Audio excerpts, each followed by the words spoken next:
Good evening, everyone, and welcome to our regular council meeting of December 10th, 2024. I call the meeting to order at 5:33, and I now ask the clerk for the roll call, please.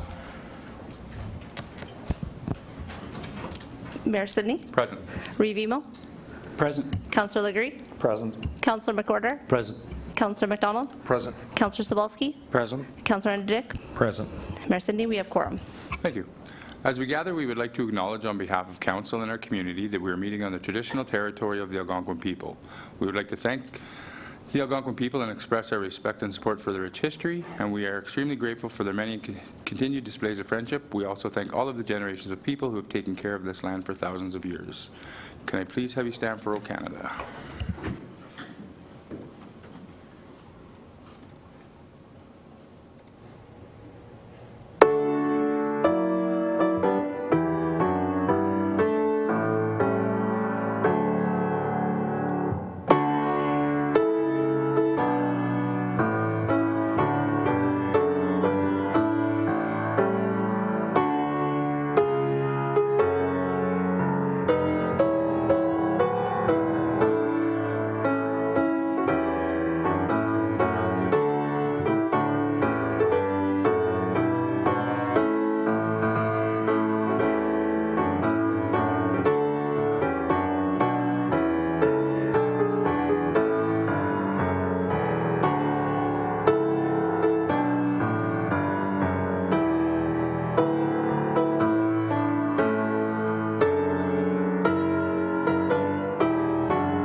Thank you. Any declaration of interest? Hearing and seeing none. Moving on to C, presentation delegation announcements. C.1, we're in a public meeting. The first one is the Consolidated Town Parking Bylaw. Is there anybody from the public that wishes to address council? Please come up, sit right there, state your name, your address, and make sure that green light's on the microphone there.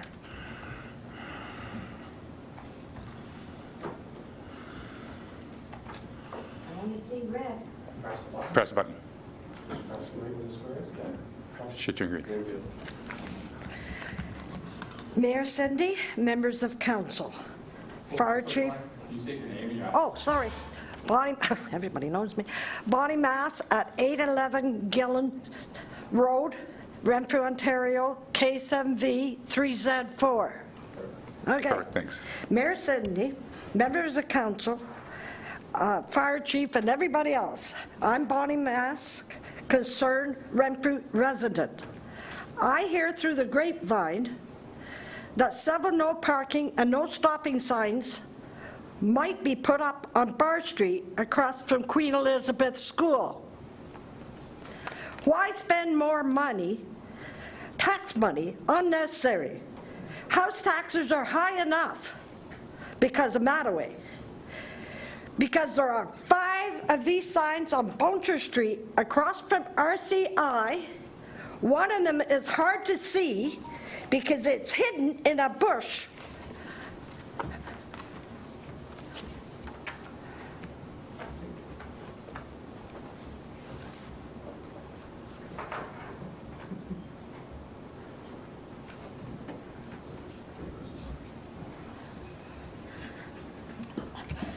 Also, these are the signs: no parking, no stopping. Most people would think it would mean no stopping, no parking. And I was one of them. It means your car can't stand. There were, if you're in them, for 5 to 10 minutes. Most people are there for 15 to 20 minutes. Yes, you heard it. Your car can stand there. A few years ago, when we had a different bylaw officer, no stopping, no parking meant that they did get a ticket. No such thing then as car is standing. Bouncer Street's not controlled between 2 and 3 in the afternoon when the students are getting out.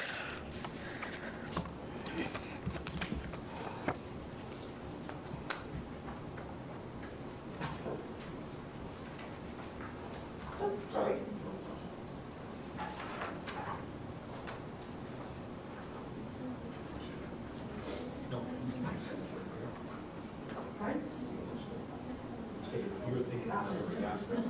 Pretty well.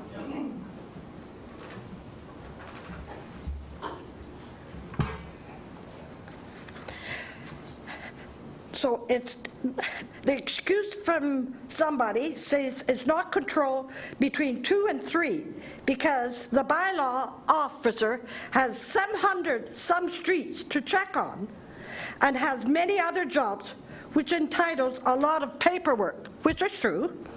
So again, no difference on Bar Street. By the law officer still has the same jobs. In the winter, it's very unsafe for students and unsafe for the bus drivers. Has a hard time to drive on the street because of the snow drifts on both sides of the street and cars parked on both sides, especially with the snowdrift. It really becomes one way. Also, you can park in the front of a fire hydrant as long as you're sitting in it because your car is standing. If a bylaw officer comes around, unlikely, he can ask you to move. So why would these signs mean or do anything different on Bar Street? No stopping signs are for the safety of the students.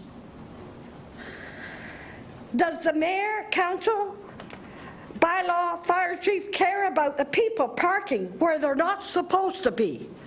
Because it interferes with the line of sight and makes it unsafe for all students. The crossing guards tries to keep the kids safe, but only can do so much. And they are there a half an hour before the bell rings now. So I have a couple more pictures, sorry. The park in front of the fire hydrant.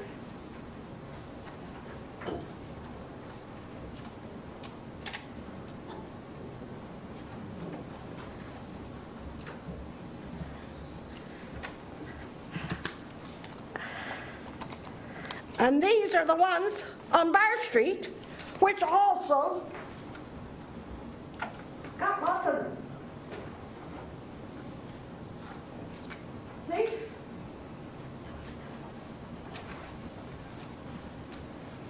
I'll give one to a couple of these to him.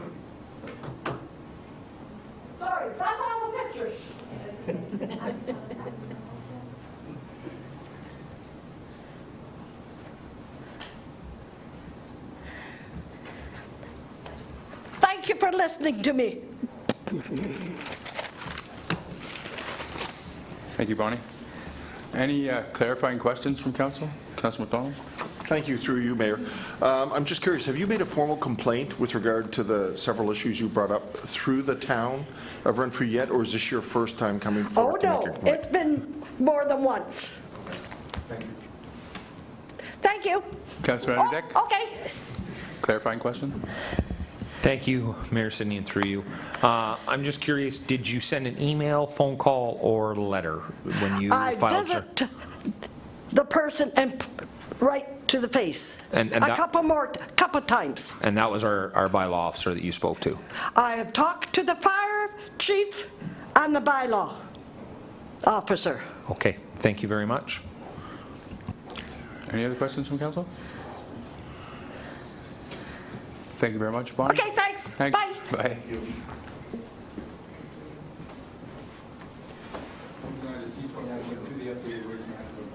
there anybody from the public here that wishes to speak on that matter?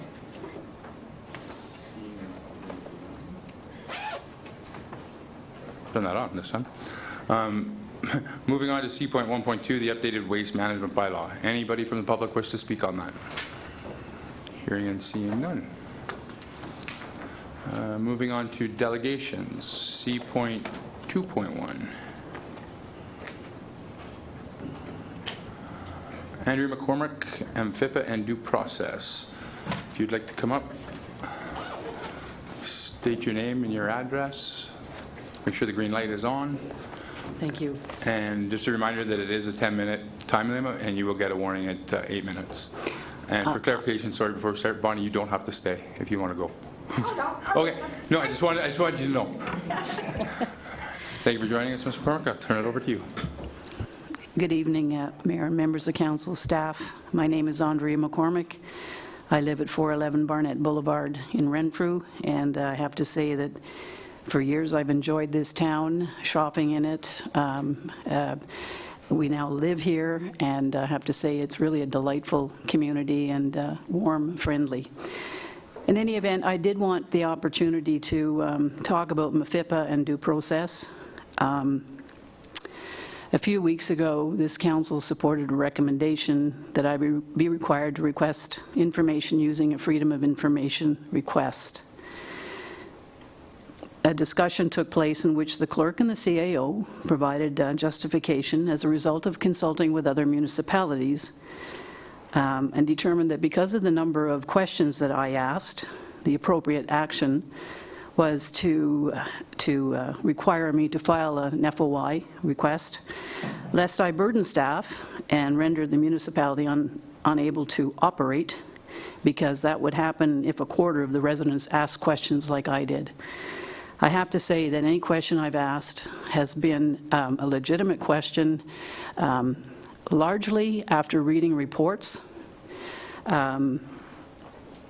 seeking some answers from both council and staff. Staff writes the reports, council approves them. So when you ask a question, you assume that you've got all of the background. Obviously, when I read the reports, there were things I felt were missing. They were raised in an effort to ensure that there was, there was a full spectrum of ideas and discussions and options that had been considered in coming forward with a recommendation. In any event, my question is that when staff canvassed the municipalities, did staff actually ask how this process of causing me to file a Freedom of Information request would actually happen? Did staff ask how that would happen? I think not. Due process, and I'm going to say, with all due respect, we live in Canada. A report's written about me. It isn't shared with me. It's discussed publicly. My name is referenced frequently, which is fine. I mean, I understand that when you raise questions, sometimes there's a little flack that comes your way, but I think it's for the greater good. But I'm in the audience. I had asked the week before I was advised the correspondence was on, which I was pleased with because I had asked previously why correspondence wasn't on the agenda. So I was pleased to hear that, but I was not told that there was a report that was actually going to be presented, nor was I asked or offered the opportunity to participate when I was here, nor when I asked the CAO if there's going to be a discussion on the correspondence I sent, would I be, I'd like to participate. I wasn't afforded that opportunity. And I worked in a municipality all my life, and I've dealt with lots of municipalities. I have never, ever seen a report in which you name a citizen and you do not give them the opportunity to read the report in advance, and if not even that much, offer them the opportunity to say their piece. So you go back to, usually an FOI request is filed when you're asking for information that's not readily available.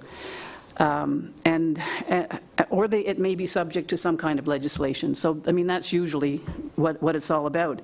And generally speaking, MFEPA is, municipalities will make information available as best it can, and also personal information if you have a concern about that. So, I mean, basically, that's the purpose. And a Freedom of Information request is required to access recorded information that's not readily available.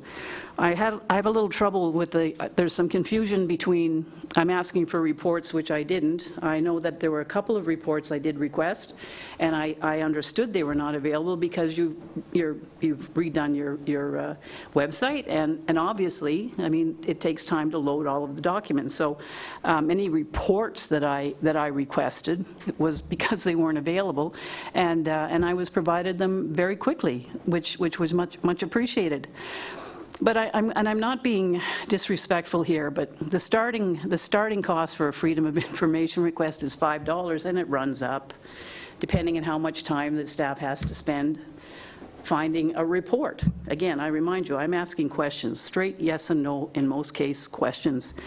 So you're asking me to use a system, the town's records management system, which, with all due respect, it's a system in which staff has created their own filing systems. It was a subject of a report that went straight to council in the fall. And the third party did say that the records management system does not meet MFEPA legislation. So I'm invited to participate in that. And again, I'm an outsider as far as council is concerned, but that's if you're going to invite me to participate, then let's use a system that I have some confidence in too. So my objective was solely to ask questions raised because I read reports, because I took an interest. And I have the greatest respect. I do for politicians, for staff. I know how demanding it can be, not only on the individuals, but family. I appreciate that. But it follows that if the reports are prepared by staff and they're approved by council, then somebody should be able to answer those questions. I was disappointed when Mayor, with respect, suggesting that by filing a Freedom of Information request that it was good for the citizen because they get their information, and better for staff because they have time to locate the information. I have to say that if we learn anything from the Mattaway expansion, the buck stops with council. If a question is asked of a member of council, of the mayor, then there's an expectation that it is going to be answered. And it's going to be answered, yes, no, or I can't answer because there's a legal problem. But sincerely, you can't be accountable if you don't answer questions. I mean, if you say you're accountable and transparent, then part of your transparency and accountability is you have to answer questions. This municipality makes it really tough to do that. And one of the reasons why I sent, my emails to you, with respect, was if you want to ask a question about, at least up until tonight, If you wanted to ask a question about an agenda item, you had to know that it was on the agenda, but your deadline for delegations is the Wednesday before. It's impossible. It's impossible. Many other municipalities, and again, it's not, you know, I'm not from a big municipality. It doesn't matter whether you're big or small, transparency and accountability has equal weight. So, and I've asked the question before, and I've been told that this is not up for debate. My question is, when I ask a question like, how come we can't move the deadline to 24 hours before a meeting or 48 hours before a meeting, that you allow a person to, one, read the report over the weekend and maybe get some answers from staff on Monday, so you don't have to, you don't feel that you have to ask questions publicly. You know, the deadlines are impossible, absolutely impossible. So again,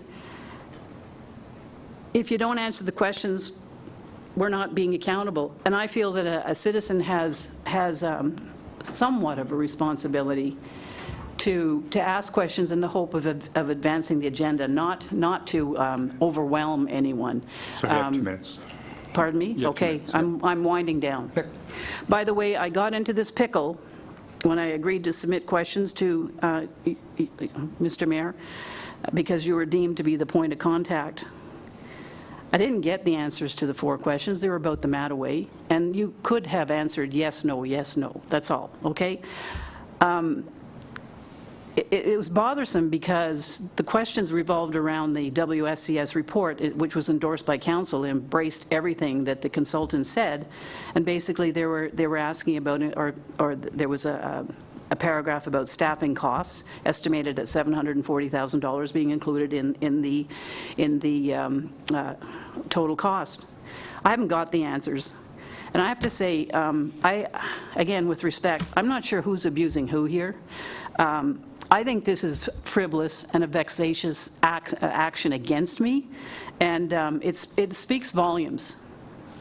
If you do disrespect the contributions that can be made by your citizens, and again, I appreciate you listening, and I really do hope things change, because I don't think that I think there's all kinds of gems of ideas out there, and I think that your citizens can, you know, that council can benefit by hearing directly from citizens at council meetings instead of saying, speak to 7 councillors before a meeting. Anyway, enough said. I thank you very, very much for the opportunities to speak, and I do wish all of you a wonderful Christmas and a great New Year. Thank you. Thank you. Appreciate you coming in. Any clarifying questions from council? Hearing and seeing, no, reading? Thank you. So, getting back to, I think your comment about some of the reports, is there a template that you're aware of if we're to make changes so that we can be more complete? I filed that some months ago already. Yeah, I thought I saw it, and I was trying to find it, but... And it was it's only, again, with respect, I'm not trying to be troublesome. I respect what staff do, but I also respect that report is as much a report to council as it is a report to citizens. And if they see that you've covered all bases, I mean, it's building confidence, it's building trust, it's building respect. But I'd be happy to fire that, send that again. But yes, there's a template, and it does cover questions that need to be asked. I was trying to find it because I did see it and I marked it up, so I'll look harder for it. Okay, thank you. Yeah, I liked it and thought there should, I thought there should just be some wording changes. But yeah. Councillor Andrew Dick. Thank you, through you, Mayor, and through you, Mayor, to the clerk. Procedurally, am I allowed to make comments on this, or am I only allowed to ask clarifying questions as per our procedural bylaw? Our procedural bylaw speaks to having a delegation here at council to receive the information. Typically, it's clarifying questions that are asked at the time directed at the delegation. However, there's other opportunities on the agenda if you'd like to bring forward a comment or concern, but it's at the will of council. So I just have a comment. Mayor Sidney, if I have your permission to make the comment, I just don't want to break any procedural bylaws here. So Council okay with that? The one thing don't want us to get into like an hour-long debate on this, because there's Agreed. stuff on the agenda and stuff Yeah, like that. no, so- I agree 100%. I just have a small comment. Sure. Okay, thank you, and through you, Mayor, thank you for speaking tonight, and I 100% agree with you that it's super important and very important that we have citizens like yourself and many more in the town of Renfrew to come forward. You know what, we all have full-time jobs, you know, we're busy, sometimes there's things missed, and it's the will of the citizens like yourself who come in and make these questions and ask them, and all of a sudden we might perk up and like, yeah, that's right, we should have asked that question. Again, we're human, we don't see all these things, and you know, I appreciate your questions.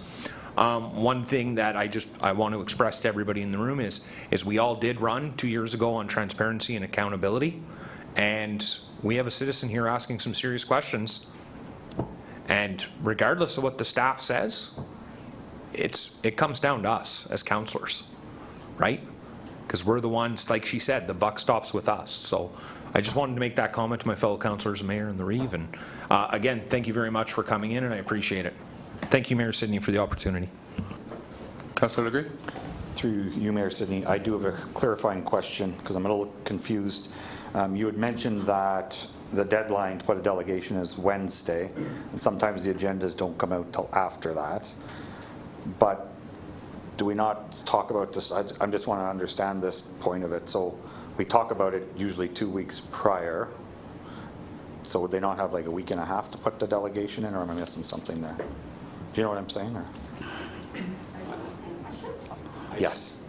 I need clarification to what she's saying, because so stuff comes to committee of the whole, we talk about it, say today, then they have all next week until the next Wednesday to put a delegation and talk about it at council, or am I mixed up on that? I just want some clarification, sorry. I'll give you my that's my interpretation of it. That's why we did it, so that there is that 2-week overlap. But I can let the clerk or the CAO speak to it on a procedural matter.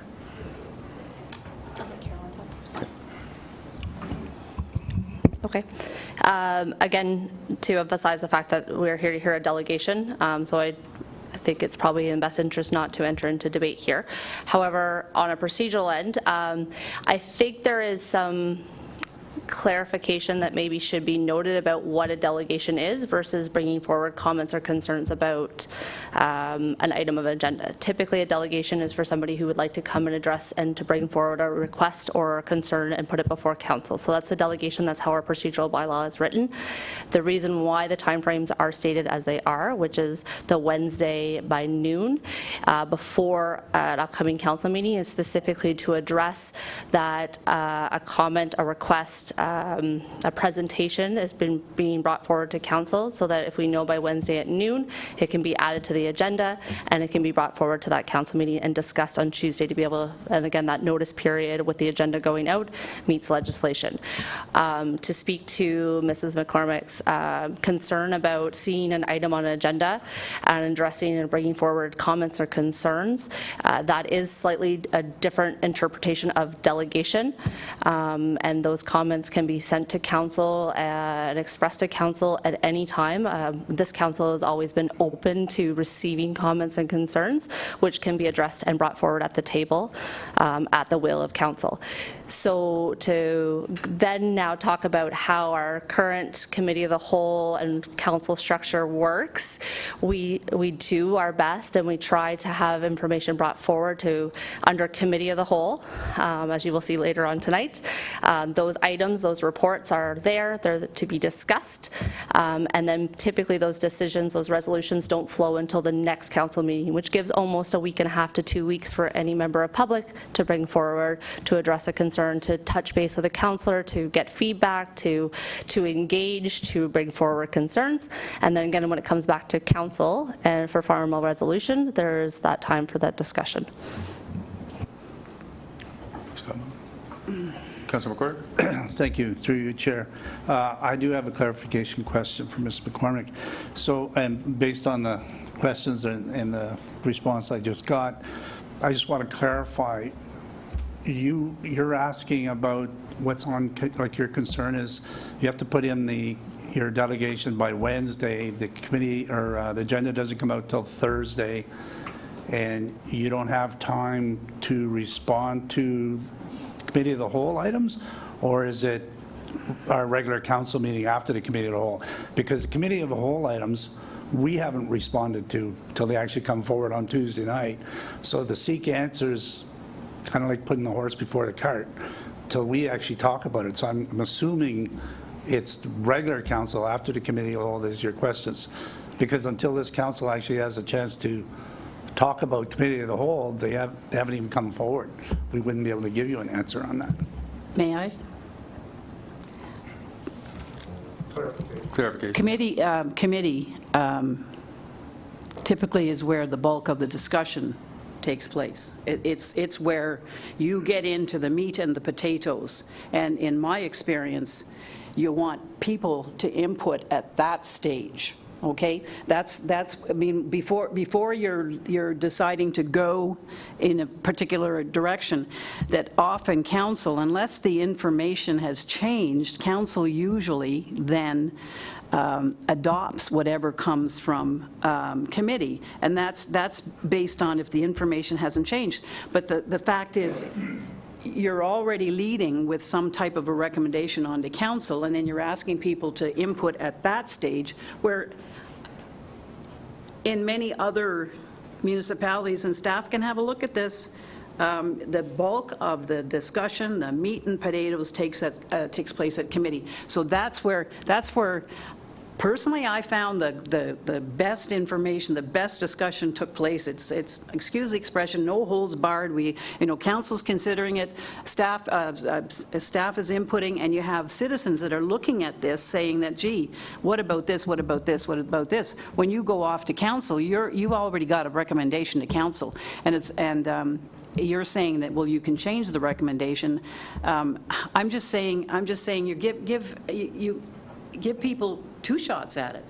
Make sure, but the agenda is published on Friday. Is that not correct? It's public on Friday? Mostly, yeah. So yes, if there is something on the agenda and it comes out on Friday, and yes, you're right, it goes to committee of the whole, but you've kind of lost that opportunity. You've lost that opportunity because you missed the deadline. Other councils actually have a point in the agenda that says, do you have any questions about decisions that council has made tonight, or questions about that sort of thing? That's on the agenda. That doesn't happen here. And I'm just suggesting that I think you're going to have a richer relationship with people, and I think your decisions, when you make them, you know that you've done everything possible to embrace the public. So again, I think McNabb, Braeside, they have a session at each meeting where they invite people to, if you are talking about something, or you've actually reached a decision, especially at committee of the whole, people can stand up and say, gee, what about this, what about this? So when you're going forward, you have the benefit of you're including people. So that's I'll hold it there. Thank you. Reuben, do you have one more question? Yeah, I think one of the things that we struggle with is if I'm not the first one to respond to a message, I usually don't, because I don't know how many other people have, and so you don't want to clog the response up. So, I will pay a little more of attention and try to be the first one, or at the very minimum, provide some depth in a response. But that's been part of the struggle. Yeah. All 7 of us. I've seen sometimes that you've communicated, I believe, with Councillor McDonald and a couple times with Councillor Legree. I can't remember, but so I've seen them answer. So I said, okay, I'm not going to answer, because you don't want to conduct council business or be seen to or be thought to. So we're all very careful with that. So that's we'll have to figure out a way to coordinate at least one answer to you from council. So that's something we have to work out internally. Thank you. But you're right. Thank you. You should get a response. Any other questions from council? Thank you. I will say that, I'm not opposed to any of your ideas. I think, you've made some great comments this evening. I think there's things that we could look at and get more clarification on and see how we can do better. And I think to Emo's point, I don't know, I'm not speaking on behalf of every councillor here, but again, if one hits reply and not reply all, we don't know if anybody did reply, so then someone's take might be a little different. If we reply all, then we're advancing business, and then it becomes, it's just a very complicated thing that I think we're willing to look at and try and come to some kind of resolution, and I think, you raised some very valid points, and I thank you for coming in. Thank you very much for the opportunity. Thank you.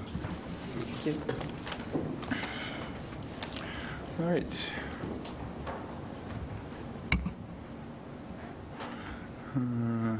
No presentations. Moving on to announcements and community events.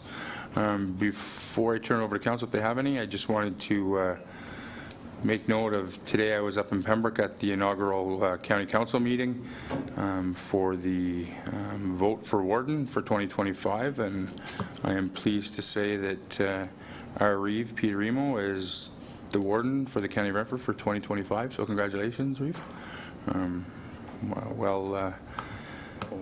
Well attended, and I think the nominator summed up your career quite well, and I think if anybody wants to watch it, it gives a big eye-opener as to the impact you've had on our county, so congratulations on that.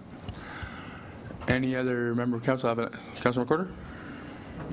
Thank you, through you, Chair. I just want to let everybody know that Senior Support normally does the Green Envelope campaign, and due to the postal strike, they haven't been able to do that. They do count on donations through the Green Envelope campaign to help sustain what they do in the community for seniors, along with the Golden Age. So if you want to make a donation, please don't hesitate to stop by. I'd be happy to take your donation, since you won't be getting it anytime soon in the mail from the look of things. Thank you. Just a question on that. Do you know if they're set up to do e-transfers in case people can't get in, or they just want to e-transfer some money? I believe they are. Okay. Thanks. Any other announcements? Councillor Andrew Dick? I thank you, Mayor Sidney, and through you. The fence is up. Just wanted to throw that out there, and it looks absolutely beautiful. Have had a few emails come through. It looks really good. So let's never talk about the fence again. Thank you, Mayor Sidney. Just a little bit on that fence. It must be a hot topic because my FM called me to see if I want to do an interview on a fence. So just to let you know. All right. Any other announcements? Hearing and seeing none. Moving on to D. The Renfrew Town Council convened in Committee of the Whole to consider reports for recommendation to Council. Mover, please. Councillor Degree, second by Councillor McDonald. Any questions? All in favor? That's carried. We are now in Committee of the Whole at 6:08. Going on to E.1, Finance and Corporate Services. That the Committee of the Whole receive the Friends of the Caboose final financial update report as information. Mover, please. Councillor McDonald, second by Councillor Legree. And I will turn it over to our treasurer. Thank you, Mayor.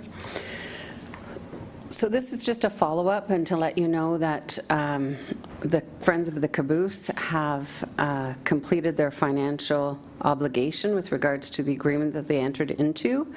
It has come early. Originally, they were planning on completing it in August of 2025, and they've completed it almost a year early, so there's no need of extension, and all is well.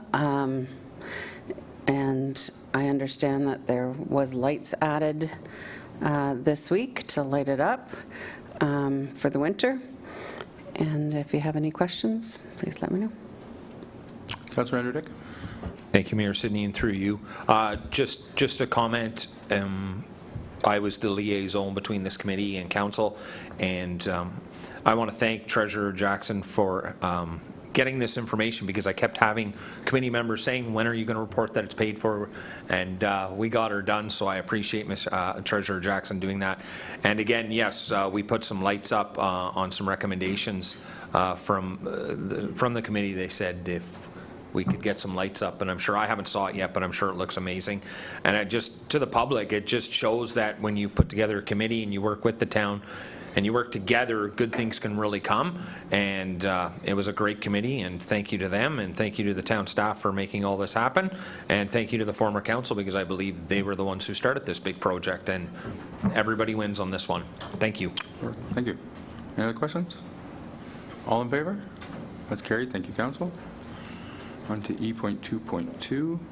That the Committee of the Whole directs staff to confirm with the Renfrew Area OPP Detachment Board the 2025 budget number to be adopted. Mover, please. Councillor Degree, seconded by Councillor McWhorter. Turn it back over to our treasurer, please. Thank you, Mayor Sidney.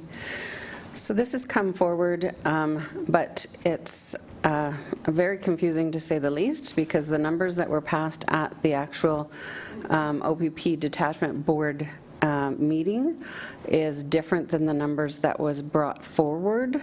I've attached the minutes as well. The total of the budget that was passed is $115,226 for 2025. However, the budget description that's laid out, just trying to find my, it is a lot different, and then there's addition errors from what was sent out. I don't know if this is going to be corrected or if we're just going to recommend that we pass the number that was passed at the board, which there are some a little bit of errors there as well. So perhaps our, I don't know what to say unless the board member understands.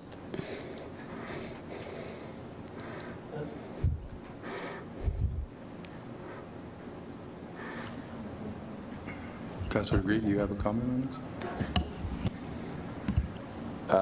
Sorry to put you on the spot. Yeah, no, that's okay. Through you, Mayor Sidney. So yes, the treasurer is correct. There is some mathematical errors on this report.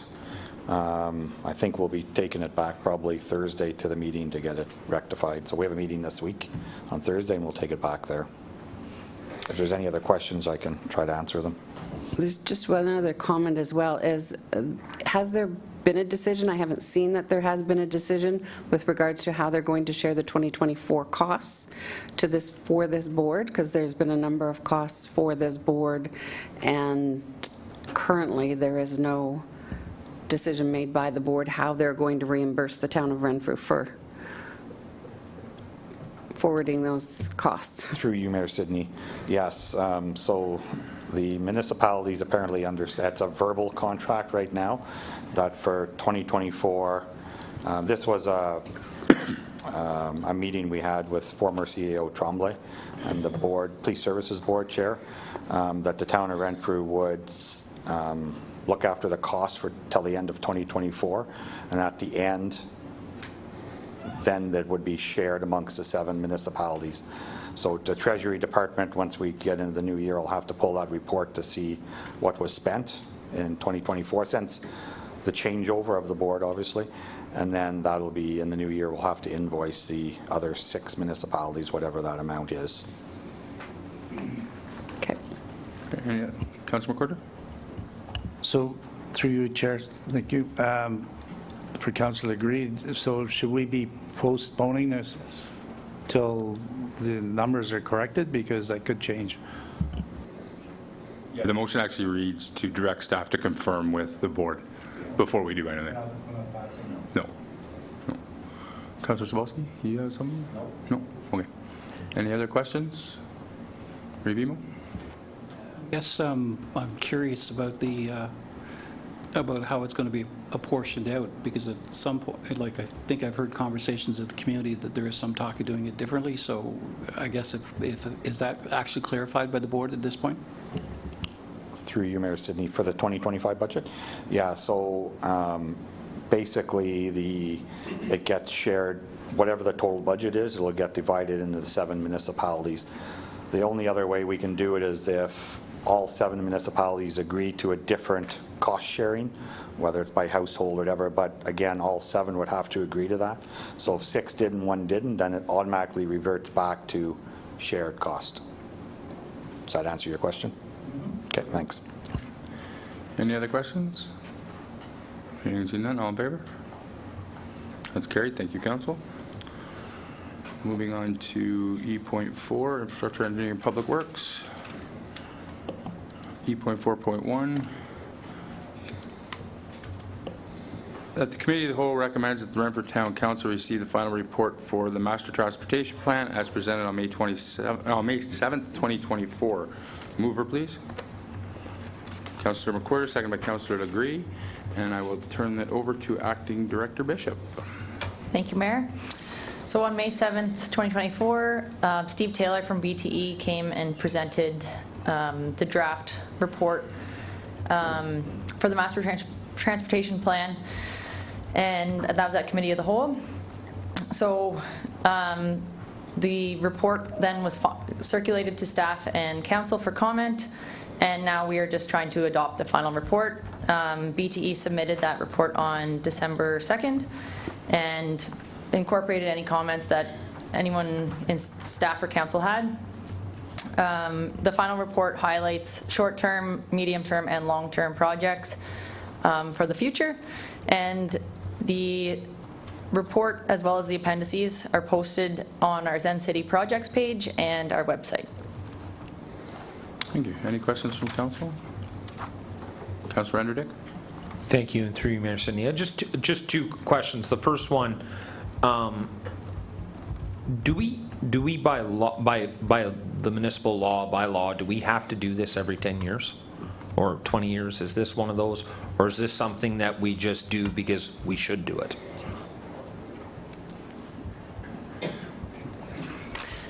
I'm getting some direction from Director Withers here that it is just something we should do, just for future planning. Thank you. And just one more, and I agree, I think we should also do this. I just wanted to clarify that for the public. And just again, through you, Mayor Sidney, this is just a plan. I just want the public to know this is just a plan, because if they see some lines going through somebody's house, it's just a plan. It doesn't mean it's happening. It's just this is what they said. If we grow, we can do it. I just want to clarify that. Yeah, we're not building any skyways or anything in the next 10 Perfect. years or anything like that. Thank you very much. Councillor Sabowski. Thank you. Through you, Mayor, just a clarifying question. I see the financials here going to end up $183,000 and change. Is that compared to what we budgeted? Do we know what the budgeted amount was for this project to this date? On budget, over budget, to the treasurer? So the total cost to the end of October is $161,000. I anticipate the final invoice will come in with the total budget of $183,701. That was the budget that was put forward in 2024, and the amount that is billed to date is $161,000. Thank you. You're welcome. Any other questions? Hearing and seeing none, all in favor? Carried. Thank you, Council. On to E.4.2.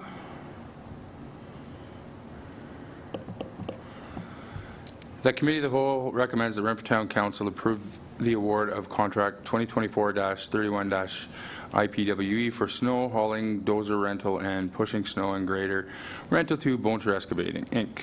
Mover, please. Councillor Legree, seconded by Councillor McWhirter. I will turn it back over to Acting Director Bishop. Thank you, Mayor. So for the past several years, the town of Renfrew has contracted services for snow hauling, dozer rental for pushing snow, as well as grader rental. So we went out for tender this year as well. We posted on November 13th on Bingo and on the website, and then it was posted in the Eganville Leader on November 20th. 3 contractors were registered, and we only received 1 bid from BEI. This contract was posted as a 2-year contract so that it's in place for next year. As we know, it's kind of late in the season to award this with all the snow that's been happening already. But BEI was the only one to submit. There was a slight increase in their costs for those services for next year. The 2024-2025 costs would be for this winter. So it's recommended that BEI be awarded this tender. They have done it in the past. They understand our operations, and they have the equipment and the staffing to do the work. Thank you. Thank you.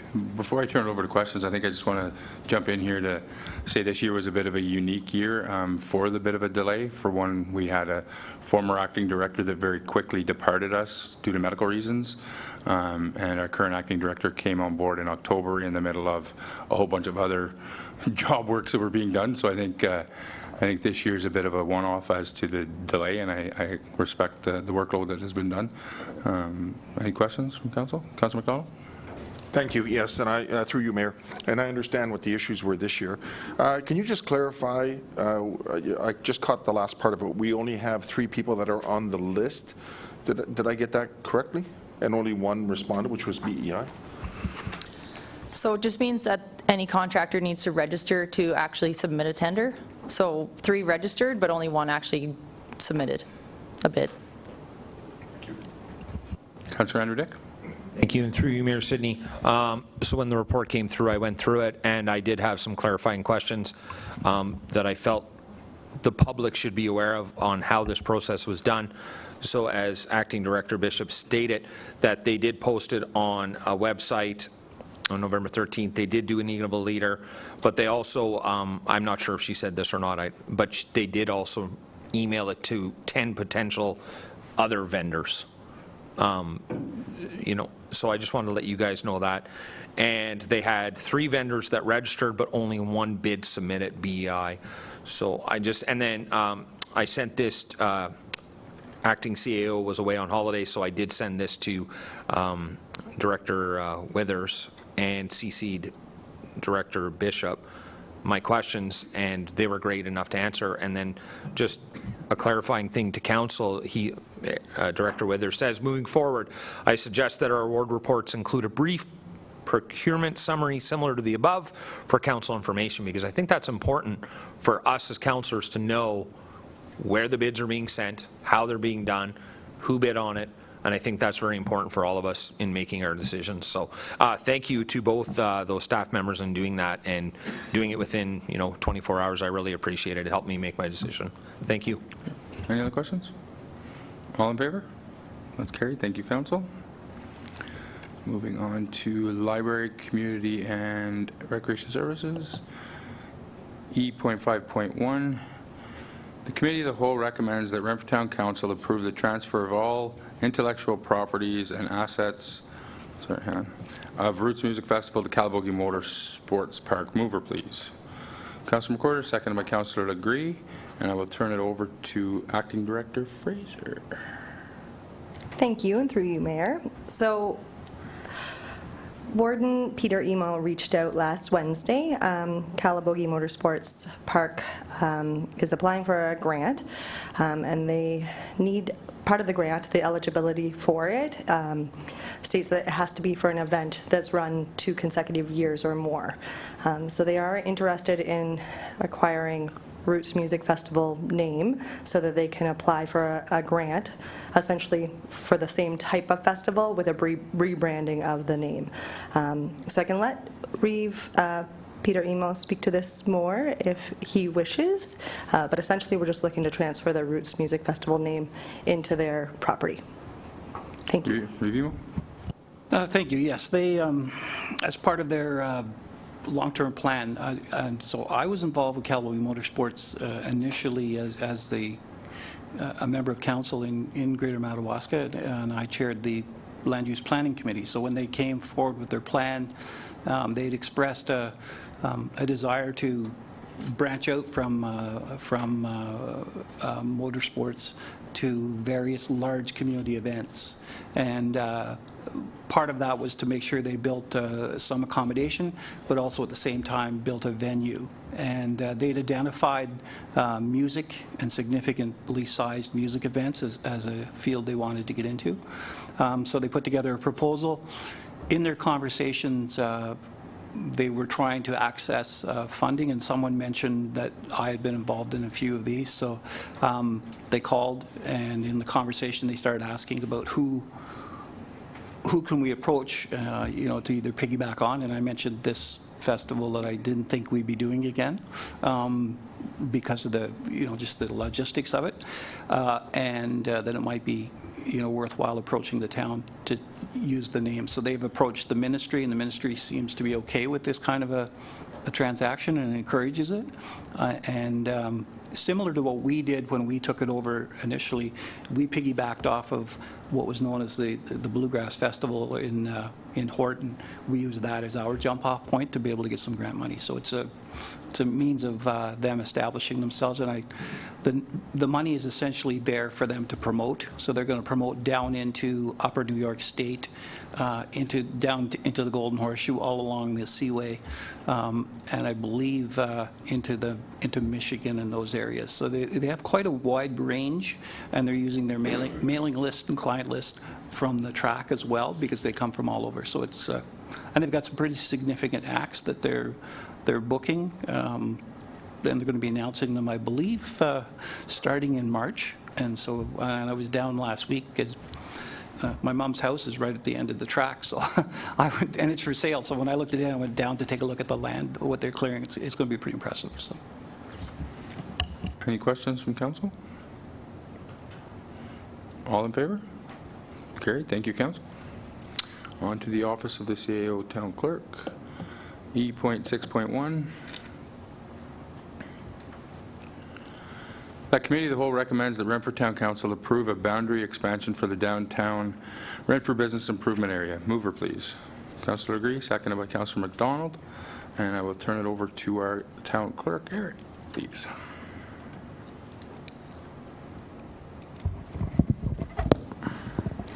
Okay, so as kind of a little bit of background on this, last November, so at the regular meeting of council dated November 28, 2023, Renfrew Town Council was presented with basically a positioning report from the BIA, as well as a staff report regarding the findings of governance review on the BIA. As part of that whole package, and through requests from the downtown Renfrew business improvement area, so the BIA, was to look at a number of different items, one being the change of their mandate, another one being a revised budget, that no changes in budget had been made since 2012. A number of governance issues were brought forward, as well as a request to consider an expansion of the BIA boundary. So at that time, council did approve to move forward with both the governance review and the expansion, and with regards to the expansion in advance of the 2025 final tax and the BIA levy. As part of that process, for 2024, the BIA has been actively working on redoing their governance. They've been working very hard to kind of reestablish themselves, embrace their mandate, which is the promotion of the downtown and the marketing of downtown, doing what they do best. They've also brought forward addressed a number of their governance concerns. Apologies, and kind of putting the necessary policies and procedures in place. In the fall, we proceeded with the next step of the expansion, which through legislation we're required to put out notice to all the property owners within the expanded area, as well as all the businesses that are already incorporated as part of the current BIA. So that notice period took place in the fall. There's a 60-day period to submit any objections. So 60 days being the notice goes out to all owners of the property. They have 30 days to notify all their tenants. The tenants then have 30 days to also respond. So you're kind of hitting both the owners and the tenants of all properties, thus the 60-day period. Any objections were to be received by the clerk's department, and throughout that process, that notice period ended on December the 8th, which has just passed. When I wrote this report last week, with the help of my deputy clerk back there, Sarah, we had gathered all the information. We had 2 objections at that time as part of legislation to move forward with an expansion. We cannot receive any more than 30% or of objections. So we had only had 2, which is quite less than the 30%. I have noted on the report the 2 objections that have been received, both kind of with their own unique situation. The one noting, and I will speak kind of to this, one of the property owners currently is, in his understanding, misassessed through impact. So again, this the BIA levy is directed solely to commercial assessment of the property, so it can only be applied to commercial assessment. Within this area, this boundary, there are some residential houses, so the BIA levy would not apply to those. In this case, the owner of the property does believe his property should be assessed as multi-residential. Staff have given him the means to be able to contact Impact to review that, to take the necessary steps to change it. If he is successful in changing that assessment, his property would be exempt from this levy as it stands, as it is. However, I do want to note his concern, so we have put that forward as an objection. The other property owner has a unique situation where half of his property is assessed as residential, but he does have a business within his property, and so a small portion of his property is assessed as commercial. Only that commercial property or portion of that property would be applied to the BIA levy. And again, he's noted his concern, which has been brought forward and submitted to council and circulated to council. So all this to say is staff has followed the direction of council. We have initiated the notices to the area of the BIA expansion, which includes all of the downtown commercial designations. That was the request of the BIA. So we have contacted all of those property owners, all of those tenants, given them the information. The letter that was submitted with the map is also attached in the addenda package. And from that, we've received the 2 objections. So at this time, we've met the necessary legislative requirements to move forward with the expansion. Thank you. Before we get into questions, I have a clarifying question. I'm going to put Director Withers on the spot. And I apologize, I should have probably emailed you earlier. Just pertaining to one area, so if, I know council, I believe, has the power to take a building and say, you're not going to be a part of the BA, or you don't have to be, or whatever, but then we set precedents on that. However, given the unique situation of one of the areas, is it possible that we can do this expansion except for the one side of the street from Renfrew Avenue to Patrick? Because if you look at that side of the street, you have residential, a town parking lot, McKay Manor, a Bell Canada building that's just used for parks, the wing, a commercial business, residential, family and children's services, and a church. So the unique situation of that one business, is it possible that that one side of the street could not be a part of the BIA? Or is it all or nothing? Sorry to throw you on the spot. No, that's perfectly fine, thank you. So the short answer is we would not recommend that you do that. Okay. The reason being that they're already excluded by virtue of the fact that their current land use is residential, right? So there are potentially several other, and very likely many other properties that fall within the BIA boundary or the realigned BIA boundary by virtue of the fact that they're within the downtown commercial official plan designation that would similarly be exempt from the levy. So I would not remove properties ad hoc on the basis of their current land use. I would stick to the official plan designation as the criterion for reestablishing the boundary, and then properties can be reviewed on a case-by-case basis. Thank you. Any questions from council? Review? Yeah, I think, I'm not going to say I think.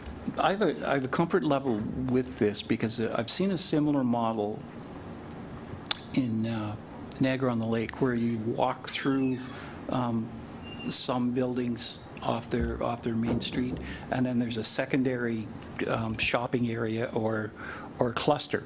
And so, that's the one thing I've always hoped we would get to, is that there would be that cluster off of Raglan Street, so you could walk out and there might be shops or artisans along the back on one of the other streets. So I like this, and the fact that there's not that much of a response back that says no is really good. And what I hope is that the BIA then thinks bigger and includes either the sections on their own at various times, or uses the whole area. So I'm glad to see it. I'm just curious about the rollout and a plan being developed. And I'm not being critical. I'm curious about it because I know it's going to be a learning experience, but if anybody has the opportunity to get down to Niagara-on-the-Lake next summer and just, walk through, and then there's stuff in the back, what I call the back on another street. So that's the kind of idea. Thank you. Any other questions? Councillor Anderdick? Thank you, Mayor Sidney, and through you. So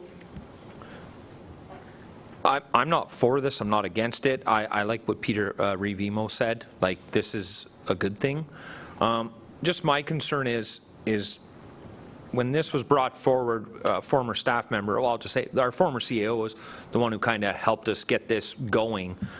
And just my concern is obviously our former CEO had a vision, and he instilled that vision into this council, and we agreed with it. And now we have a new CEO coming in January, and my only concern is I know we can't kind of stop business because we have a new CEO coming in, but I'd really like to get their opinion on this. I've asked a lot of business owners about the BIA, and it's literally a 50-50 split. 50% of the people say they absolutely love the BIA, they love what's going on, it's absolutely great. And then the other 50% of the business owners I ask, they're like, I have no idea what the BIA does, and all I know is I get emails. So I don't know whose fault that is. It's really no one's fault. It's just some people don't agree with the BIA and some do. I agree with the BIA. I think it's a wonderful organization. I know I'm not comfortable, raising taxes on certain business owners, and I know we only had 2 people respond, but really, how many businesses actually know, like, how many actual businesses on these side streets own their building? That's my concern. However, I'm just saying my concerns. I think the BI is a great organization, and I do have a question to Director Withers through you, Mayor Sidney. I liked your suggestion, Mayor Sidney. I think that's a great suggestion. I know Director Withers doesn't recommend it. However, us as councils, we can go against that recommendation if we choose to. However, then you made the Director Withers, through you, Mayor Sidney, you said we can look at it case by case with each property. So I don't understand. You said you're not recommending it, but let's pass this and then we can look at it case by case. So if you could just clarify that for me through the mayor, I would greatly appreciate that. Thank you. Yeah, absolutely. Thank you for the question through you, Mayor Sidney. So what I'm saying is we shouldn't exclude individual properties from the BIA area, but they can be considered for the actual levy of the BIA levy on a case-by-case basis. So notwithstanding that the fact that they would be within the BIA area, if they contend that they are in fact a residential property, that can be evaluated. All right. Perfect. Great. Any other questions? Clarification? Hearing none. All in favor? Carried. Thank you, Council. Moving on to E.6.2. That Committee of the Whole recommends that Renfrew Town Council appoint Gloria Raybone as the new Chief Administrative Officer / Deputy Clerk, and further that the acting CAO employment contract be extended until January 31st, 2025 to allow for cross-training and file transfer. Mover, please. Councillor McDonald, second by Councillor Legree, and I will turn that over to our clerk. Please.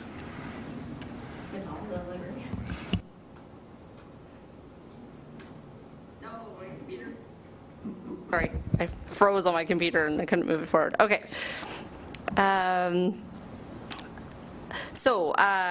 Back in September, our Chief Administrative Officer, Robert Tremblay, submitted his resignation to Renfrew Town Council. At the regular meeting of Council dated September 10th, a resolution was passed to engage the services of Waterhouse Executive Search to provide expert advice and for the recruitment of a new CAO. So that process kind of took place. We had a selection committee appointed. They reviewed some of the candidates, and then Council as a whole had an opportunity at a closed meeting to interview the top candidates and make their selection process. Through that, on November 26, Renfrew Town Council did announce the hiring of Gloria Raybone as the new Chief Administrative Officer. Her start date is January 6. She will be here for the new year, which is a great way to start off 2025. So they the report here is basically bringing forward, there's a statutory appointment required. The recommendation is also to appoint not only as the Chief Administrative Officer, but also to appoint a Deputy Clerk designation. This is not to take away from my responsibilities, you're not getting rid of me just yet, or the Deputy Clerk, right? But this is really just a procedural side of things. We have kind of a few cases where having the clerk duty and responsibility attached to the CAO does come procedurally handy.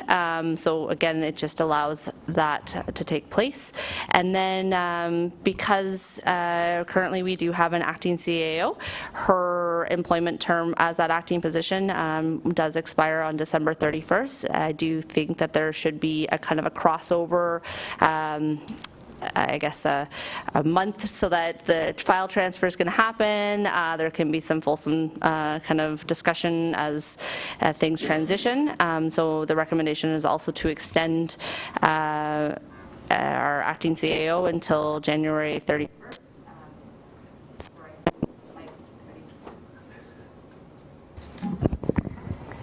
My mic doesn't like me. So the idea would be to extend that employment contract for an extra month just to allow for that transfer to happen. So any questions or concerns on that? Thank you. Councillor McDonald.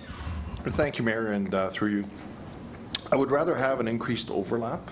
We have a lot of stuff going on here in town, and the budget's coming up also.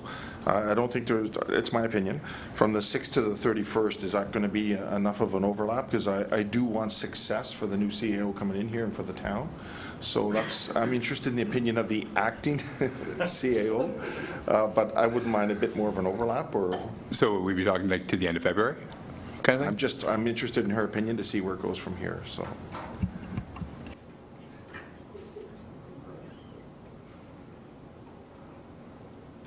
Thank you, through you, Mayor. A little caught off guard. I am looking forward to returning to my previous position. I can entertain that. Could we perhaps, look at it mid-January and see how reassess at that time? Councilor McDonald. Thank you. Through you, and I guess I was looking for, do you think it's necessary, like to formalize it? That's what I'm looking at. I think my understanding of it, do you think we can get the work done and she can learn from Kelly in enough time to get it done so that she can succeed?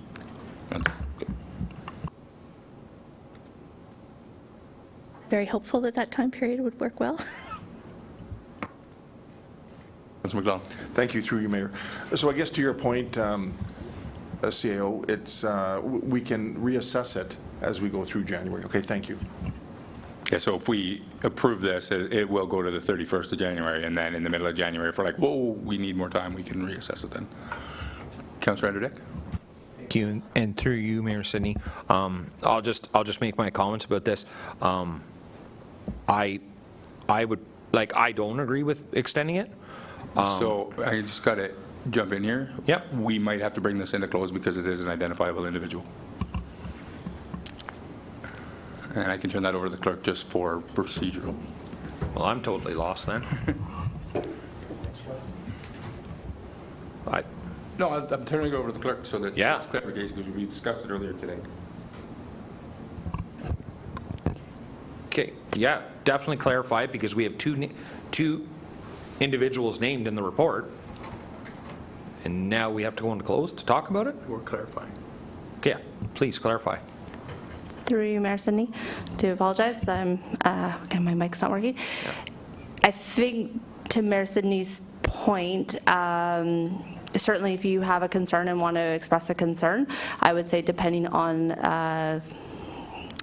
a justification of that concern, if you'd like to have a more fulsome discussion, then maybe that fulsome discussion should take place in a closed meeting just because of the identifiable individual. However, if it's a simple noted concern about the extension itself, maybe for budgetary reasons or something, then... I understand what you're saying.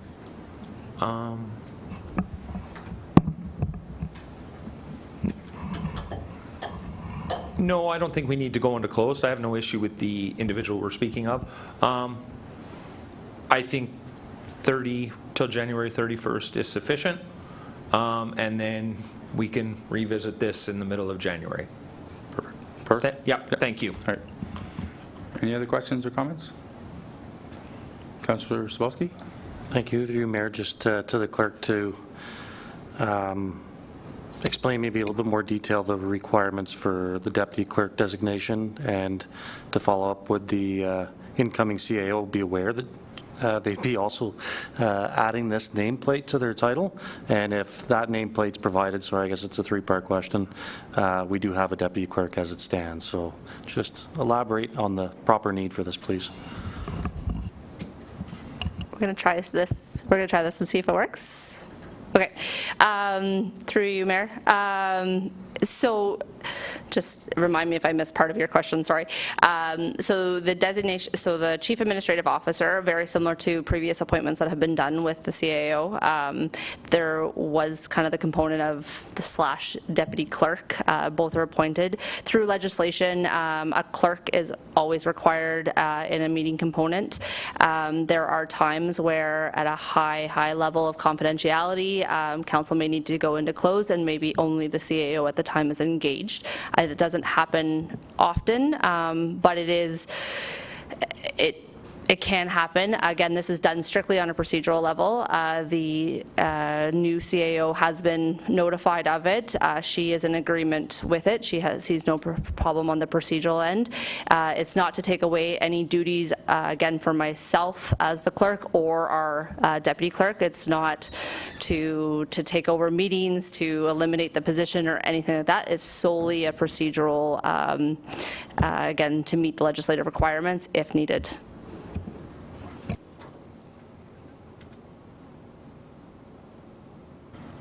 Yeah, so basically if we were going into a meeting, a closed meeting that the clerk or the deputy clerk should not be in, we still need somebody to keep, like a record keeper. So that's where that designation is. Revimo? Specifically, there's been instances I've been involved in where we've needed the CAO to be the clerk because we were talking about a raise for the non-union staff who are at the clerk's level and other areas. So they can't be part of that conversation. So that would be one specific instance where you would need someone else to be the clerk, and so the CAO would fill that because they are under contract, so they wouldn't be part of the conversation. Thank you. Any other questions? Comments? Hearing none. All in favor? Oh, that's carried. Thank you. On to E.7. That Renfrew Town Council rise from committee of the whole. Mover, please. Councillor McDonald, second by Councillor McWhorter. Any questions, comments? All in favor? That is carried. We are now at a closed at 6:48. Moving on to F1, Renfrew County Council Summary, November 27, 2024. Bree Vimo, would you like to speak on that? Sure. Thank you, Your Worship, and through you, just a very quick report. We gave out our Warden's Community Service Awards. Now, don't be hustling out the door that fast. Nobody knows you're going. They did now. So we handed those out to an individual, Dan Poole of Whitewater. Dan has taken on the unenviable task of measuring water coming down water levels and comparing them for the last 10 years. And also I'll call it the speed, but yeah, I guess the speed of the water as well. So he's done a great job, and it's just, as I say, it's a task that nobody would do or thought to do. And the nonprofit Paddler Corporation in Palmer Rapids, Ryan O'Connor, they put together a building, they put together a program for any number of groups of people in need, and it's a very enviable effort and program. The Valley Gazette, for profit, they started essentially off one desk and are now a fairly successful weekly newspaper in the upper end of the valley, and very important to that community. So we had a presentation from Ainsworth about greenhouse gas emissions and a climate action plan.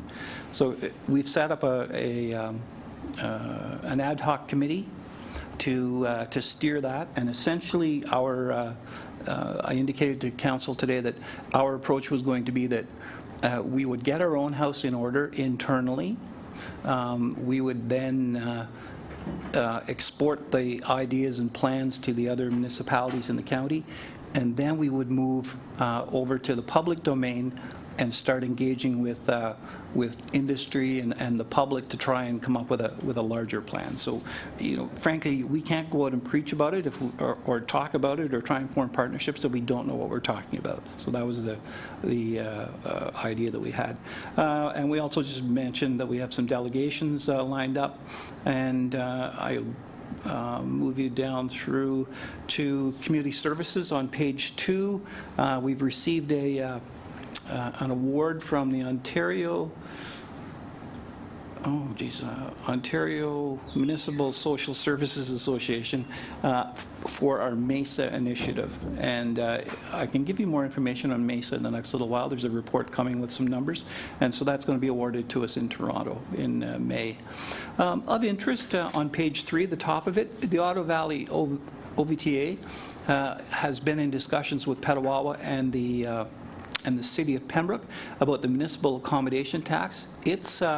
They're going to add a 3% tax to their hotel stays and stays similar to that.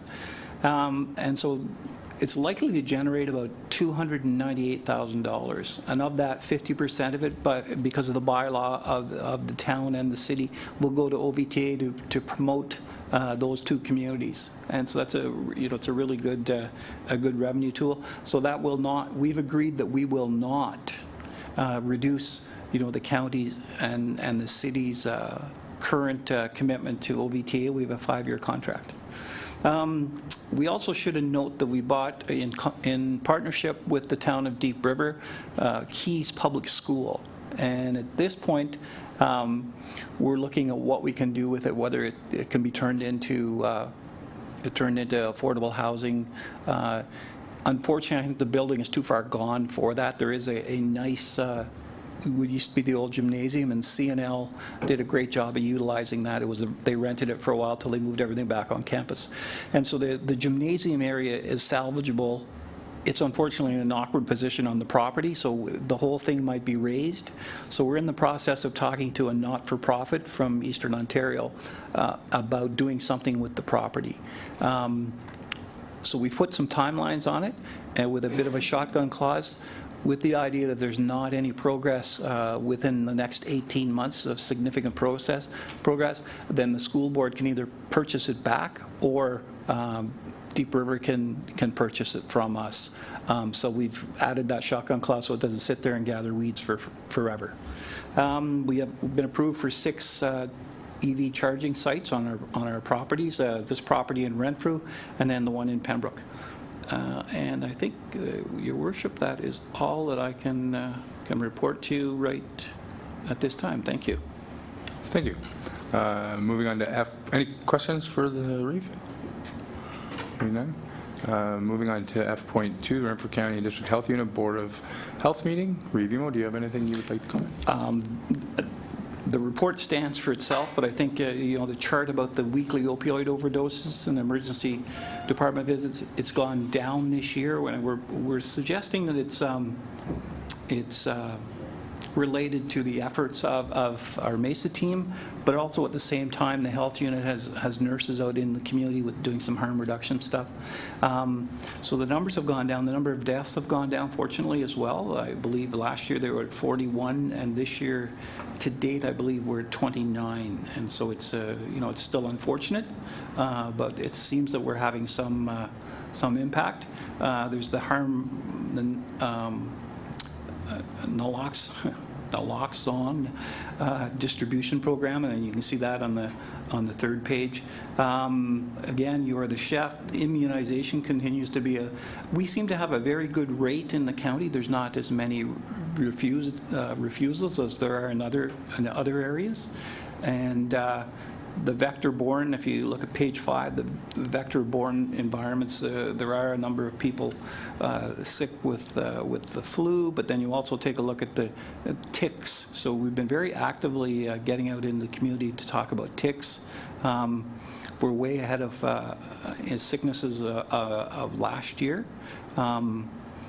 And that's a significant response. And I think that's all that I can suggest is outstanding. It's a great report, and we're very thankful for Dr. Morgenstern spending so much time on it.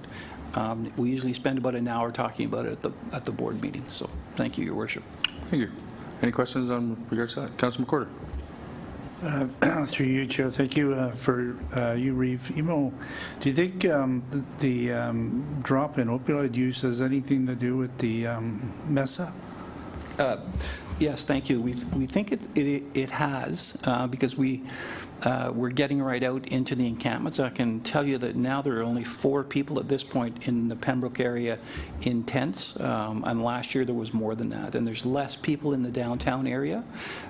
We've moved approximately 50 people into transitional housing, which is up considerably. Our nights in the hotels are increasing as well, and so we've got a lot of interaction, and we think with the interaction as well as the harm reduction, and it's daily interaction, making sure that we track people down. So we think there's no way of proving it, but we're pretty sure that that's a contributing factor, because we've also tracked the individuals by their name with their permission from last year to see how many of them may have visited the emergency room. So at the end of the year, we think we're going to have some pretty good news, but we're still tracking the numbers. But yes, thank you. It's a good question. Good, thank you. Yes, and last week I was fortunate enough to attend McKay Manor on a federal funding announcement that they received from MESA, and it's a very substantial funding impact, and I think that's based on the success of the program thus far, and I think the money they received is going to go a long, long way. It's a very impressive program. Any other questions for the Reeve? Hearing none. Moving on to F3, the Boncha River Trail Working Group minutes of November 11th, 2024. Does any member of council that represents that group wish to speak on the minutes? If any councillor has any questions, maybe direct them to those members. Moving on to G, confirmation of minutes. The Renfrew Town Council confirmed the minutes of the regular meeting of council dated November 26, 2024, the special meetings of council dated November 26 and December 4th, 2024, and the closed meeting minutes of November 24th and December 4th, 2024, understanding that they remain confidential. Mover, please. Councillor Legree, seconded by Councillor McWhorter. Any questions on the minutes? Hearing none, all in favor? That's carried. Thank you, Council. So H1 to H7 is communications. If any member of council wishes to their information, unless anyone would like to address an item directly, sorry. Councillor McDonald. Thank you, Mayor, and through you. I'm going to be addressing H1 with regard to the correspondence that was issued. With regard to that, I think there's different levels of service that we can provide, and I just want to point out that there's a motion coming forward on the agenda later on tonight with regard to that. I think moving forward, looking forward to a fulsome report coming with regard to that, and that's going to be on the 28th of January 2025. I think there's different ways to get transparency and accountability, and could there be room for improvement? There could be, but I'm waiting for the report to come in on the 28th of January. And I agree with Councillor Dick. It's important for us to hear from citizens. So I'll address a few other things, and I will have a question, but I just want to do some of the comments right now. My concern is, and there were some terminology with regard to barriers and due process and all that, but what's sort of come to light for me is with regard to these issues, and if we're going to be posting the correspondence when it's directed to all of council, if we're going to be posting it, we have to make sure we ensure we're following what I would say the standards that are out there with regard to the freedom of information in terms of protection of privacy. So I'll just read the statement I have right now with regard to the protection of privacy, and I agree with these recent changes to post correspondence that is directed to all of council on our agendas. However, I have serious concerns about posting information that does not protect the privacy of other parties mentioned within the correspondence. when it appears as part of the agenda, whether that be council, staff, or third parties. It's my opinion, for agenda posting purposes, the town of Renfrew needs the ability to redact personal identifying information when appropriate and necessary. And the Municipal Freedom of Information and Protection of Privacy Act already identifies criteria for redaction purposes. I believe we need to incorporate this moving forward. If we don't, there could be issues where we may be held liable for certain comments being made. So to emphasize what I'm suggesting, Council would continue to receive the full unredacted emails from any of the public citizens that are out there, but the version of email posted on Council agendas may need to be filtered through the Municipal Freedom of Information and Protection of Privacy Act guidelines. So I'll have a motion that I'd like to put on the floor with regard to that moving forward from now. But I also have a question. So I'm open for conversation too before putting the motion out, but I'll leave that with you. But I do have a question too for follow-up. Okay. So you want to go with any questions first before you do the motion?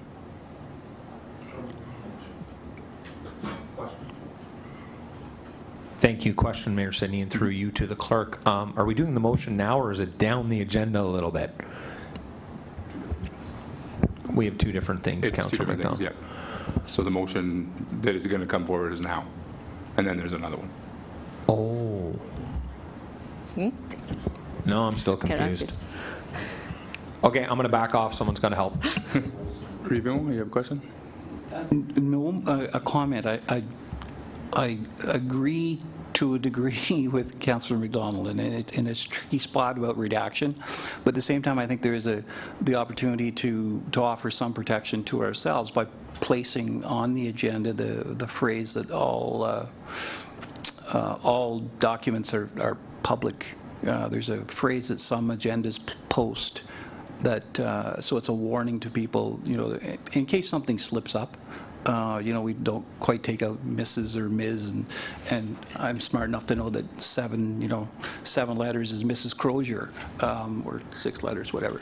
And so I think if that's, if we can work out something like that where we put that qualifier on our agendas, and then do some work with how we post things. I think it's the content's important. If we can protect the names. So I agree, and I think it's going to take a little while to massage it, but I think it's possible and doable. Thank you. Go ahead. Okay, through you, Mayor Sidney.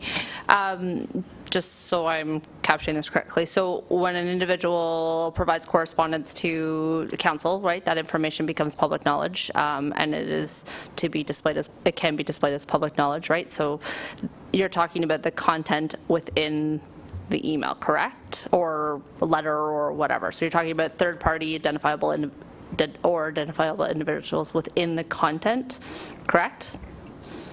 That's correct. Okay. Just wanted to make sure I was clear on that. And then to possibly address Councillor Dick's confusion. So I think there was 2 separate motions being talked about. Councillor McDonald stated about a notice of motion he put forward at the last council meeting about bringing forward a customer service report. So that is further in the agenda. I think what your intent is on this right now is, because we're talking about this item right now, you've asked for a motion to be put forward to redact information, correct? If I believe so. We're talking about 2 separate motions that they're not combined, correct? So that, procedurally wise, that's okay. You're asking, so that's okay. So Yes, with regard do you to protection of privacy. Do you have the wording, or do you? I have something here I'd like to put forth, and we'll see if we can work with it. Okay. Okay. I'd like to put forth this motion on the floor, or something similar to it. Moving forward regarding any personal correspondence being placed on council agendas, that staff will follow the Municipal Freedom of Information and Protection of Privacy Act to protect individual privacy and minimize potential liability issues, as these correspondence are now part of the public record. So I need to get that on the floor before we can talk about that. So I need a mover. So Councillor McDonald, seconder. Councillor agree. Now we can discuss it.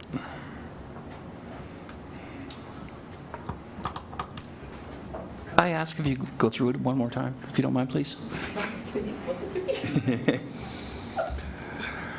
Something along this lines. Moving forward, that's not part of it, obviously, regarding any personal correspondence being placed on council agendas, that staff will follow the Municipal Freedom of Information and Protection of Privacy Act to protect individual privacy and minimize potential liability issues, as these correspondence are now part of public record. And I'm open for further suggestions. And I just want to get clarification on this. This is not specifically for this one specific item type of thing. This is a generic overview of anybody that sends something in that may you know, not be articulate and say something about a third party, and we don't block it, and now they're getting sued, we're getting sued.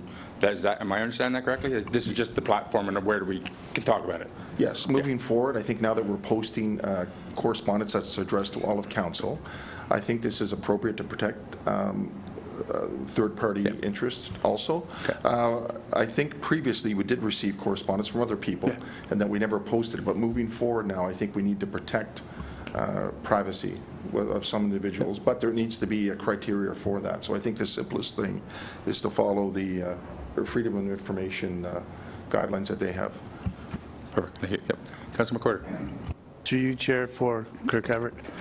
So if we do what Councillor McDonald is asking for his motion, if someone sends us something and it's addressed to council and mayor, that becomes public domain. Can we actually legally redact? I mean, to me, it's on the person who wrote it if they're going to get somebody liable. Because once they send it to us, that becomes public domain, does it not? Like, it's out there. How do you redact what they're saying? I'm not sure how you do that. If I might, I think for my clarity, I would assume that if I sent something, if I received something from anyone that said they named a certain chain restaurant as their trash is flowing all over the place, or they don't do enough about it, I'm not really interested in taking on social media because we're wrong. So I think that's the kind of thing you would take out. Or if they, complain sometimes people complain about trucks using their Jake brakes, and they name that person, that truck, and it might not be that truck. That truck may not have been down that street in 10 years. There's another one coming through. So those are the kinds of things I think is to alleviate just the incendiary nature that brings us into a fight. I get that, Reeve. I'm just wondering whether we legally cannot. We legally actually block that and not put that because they've sent it, made it public. It's like putting it on the internet. Once it's out there, it's out there. Is that something we're in a position that we can do? Yeah, so I'm going to turn it over to the acting CEO in 1 second. My interpretation of it is that if somebody was, it's okay, everybody's heard the fact that Renfrew once upon a time had a rat issue. So we get an email from somebody that specifically names and targets one individual business. If we print that, they might be the cause. So it's basically taking their name out, not the complaint. It's just the identifiable person. Because what if they aren't the rat problem? And now it's just been put on the town's website that somebody says it is, now it's public, and then they get slammed. It's the name, it's not the content. It's just to protect the person. Yeah. See how Gormley? I'll see you, Gormley. Oops. Hey, one of those days. Thanks to you, Mayor. My suggestion would be to possibly get a legal opinion because all of council's emails are discoverable under MFIPA. So regardless of if you can redact it on the agenda, but at the end of the day, it's still able under MFIPA has to be released with everything in it. So we may want to look at getting a legal opinion. Thank you, Mayor, through you. And if that's to be added to the motion, I'd at least like to deal with this in a timely manner moving forward in case we get other correspondence from the public before we get to the motion we're talking about for the end of January. So do you want to change the motion to sort of say what it says, but after receiving legal opinion?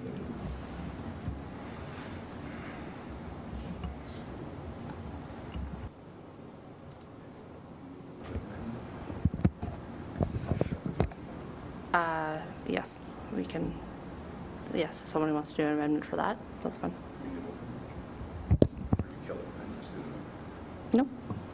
So we're just adding, if we keep the initial intent of what Councillor McDonald has stated, and we're just adding in to seek legal opinion, we can move that as an amendment to that original motion. So I would just need a mover and a seconder. What I would suggest is I think it's probably a friendly amendment because it really doesn't change the intent of the motion.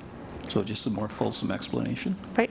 So through you, Mayor, I can read out, forgive me, I'm going to read out this. The Renfrew Town Council directs staff to seek legal opinion so that moving forward, regarding any personal correspondence being placed on the council agenda, that staff will follow the Municipal Freedom of Information and Protection of Privacy Act, MFIPA, to protect individual privacy and minimize potential liability issues as a correspond as now part of the public record. As these correspondence are now part of the public record. Sorry. Do you want me to try that one again? I added that at the beginning. So, sorry, I will say that again, that the Renfrew Town Council directs staff to seek legal opinion so that moving forward regarding any personal correspondence being placed on the council agendas, that staff will follow the Municipal Freedom of Information and Protection of Privacy Act to protect individual privacy and minimize potential liability issues, as these correspondences are now part of the public record. So we had an original mover and an original seconder. Are you okay with that seconder? You're okay? Perfect. Any other questions? Councillor Andrew Dick. Thank you, Mayor Sidney, and through you, I'm just going to jump in here. I'm not comfortable with this, with the way it's been wording. It just sounds like when correspondence is going to come through, we're leaving it in staff's hand to decide what's going to be retracted and not retracted. And I don't know. I don't think I fully understand the whole scope of it, but something in my stomach's telling me something's not right about this. And I think I'm going to stick with that for tonight. Like, obviously, we're going to vote. We're going to do a report, and then we can discuss it more. But I just don't like the road this is going. I think anybody that's going to email us knows exactly what's going to happen. And I think we all as human beings and as councillors and as staff members, if John Doe emails us and says, hey, I saw Jane Doe in a truck and she was doing this, obviously we're going to investigate that, and we're not going to put that on the public record because we don't know if that was Jane Doe. So, I don't know. I'm not comfortable with this, and we'll just leave it at that. And we vote as a whole, or, you know, we vote individually, so we'll just vote and we'll go from there. Thank you. Hey, just for clarification, maybe and Councillor McDonald can correct me if I'm wrong, but this is so that to direct staff to make sure that they follow the Freedom of Information Act as it pertains to individuals' identities. That's all it is. So if that comes in and the staff look at it and say, okay, yeah, that shouldn't be public because that's what the Act says, that's what it would be. It's not taking the content out, it's the identifiable individual that's being taken out. So if somebody, I'll just remove you from council for a second. If somebody was complaining that Andrew Dick of whatever street you live on keeps throwing his garbage to the neighbors, but it's actually the other way around, we print that on the agenda and your name is the one that's throwing garbage on somebody else. Where it would just be somebody is doing, like, that piece would be taken out, just the name. Yeah. Thank you, Mayor Sidney. You made some good points there. So my question is through you, is the staff not already doing that? Oh, okay, then there we go. Thank you. Currently, as is, we're post. Sorry. We should actually verbally answer my question. Is the staff not already doing that? Through you, Mayor Sidney. Thank you, Mayor. So I would say any emails that come to mayor and council, staff doesn't touch. If there's issues within the town, that goes through E11 and then the appropriate departments go. Like we've so far, I think, handled I think there's like 800 and some issues this year of different things. But any emails that come into mayor and council, that is mayor and council's emails. Okay, thank you very much on that answer. And again, through you, Mayor, to Acting CEO, if the town clerk or the Acting CEO gets an email that says, Mayor Sidney and Council, and that goes to the clerk's email or the Acting CEO's, do you forward that to us, or does that just drop right there? It's absolutely forwarded to Mayor and Council. Thank you very much. Any other questions or discussion on this? All right, we're good with the way the motion reads. We have a mover and a seconder. We'll vote. All in favor? Opposed? Seeing none, that's carried. Thank you. Any other, Councillor McDonald? Yes, Mayor, and through you, I had one question that was on her correspondence that I'd like to bring to the table to see if there's an answer for it at this time. With regard to, it's at a different point when you print it off, but it's on the second page of what's on her computer, and it's the basically the second paragraph down. And the question is, if the debenture won't be issued for the Mattaway in 2024, what becomes of the $1 million budget item designated to pay for the first installment of principal and interest? That was a specific question Ms. McCormick had. Do we have an answer for that? Or can we get the answer? Thank you. I don't know if we can put a staff member on the spot right now. I think once year end comes, we budget on a zero-based budget, and we have never in the past, to my knowledge, taken one department and set aside monies for future. So a zero-based budget is all surpluses go into reserves unless there's some unfinanced projects that, you know, is approved by council that get financed by those surplus funds, and any deficits come out of reserves. And we have a reserve for that specifically now. But yeah, until I know the year-end numbers, and that may not be until March, but it certainly would go into surplus. Whether or not during budget discussions we take those surplus funds out to offset any future costs for the finalization of the debenture, that can be a recommendation, but at this point in time, I'm not prepared to say one or the other because we don't know what those, what the surplus is or deficit at this time. Good. Any other questions? Any other questions or anything you want to pull out between H2 and H7? Hearing none. Moving on. Oh, sorry, review. Very quickly, I believe it is H6, to start off with H6, I'm sorry, where we talked about the annual policy on OPP billing. So what happened with the OPP billing was when we received our numbers,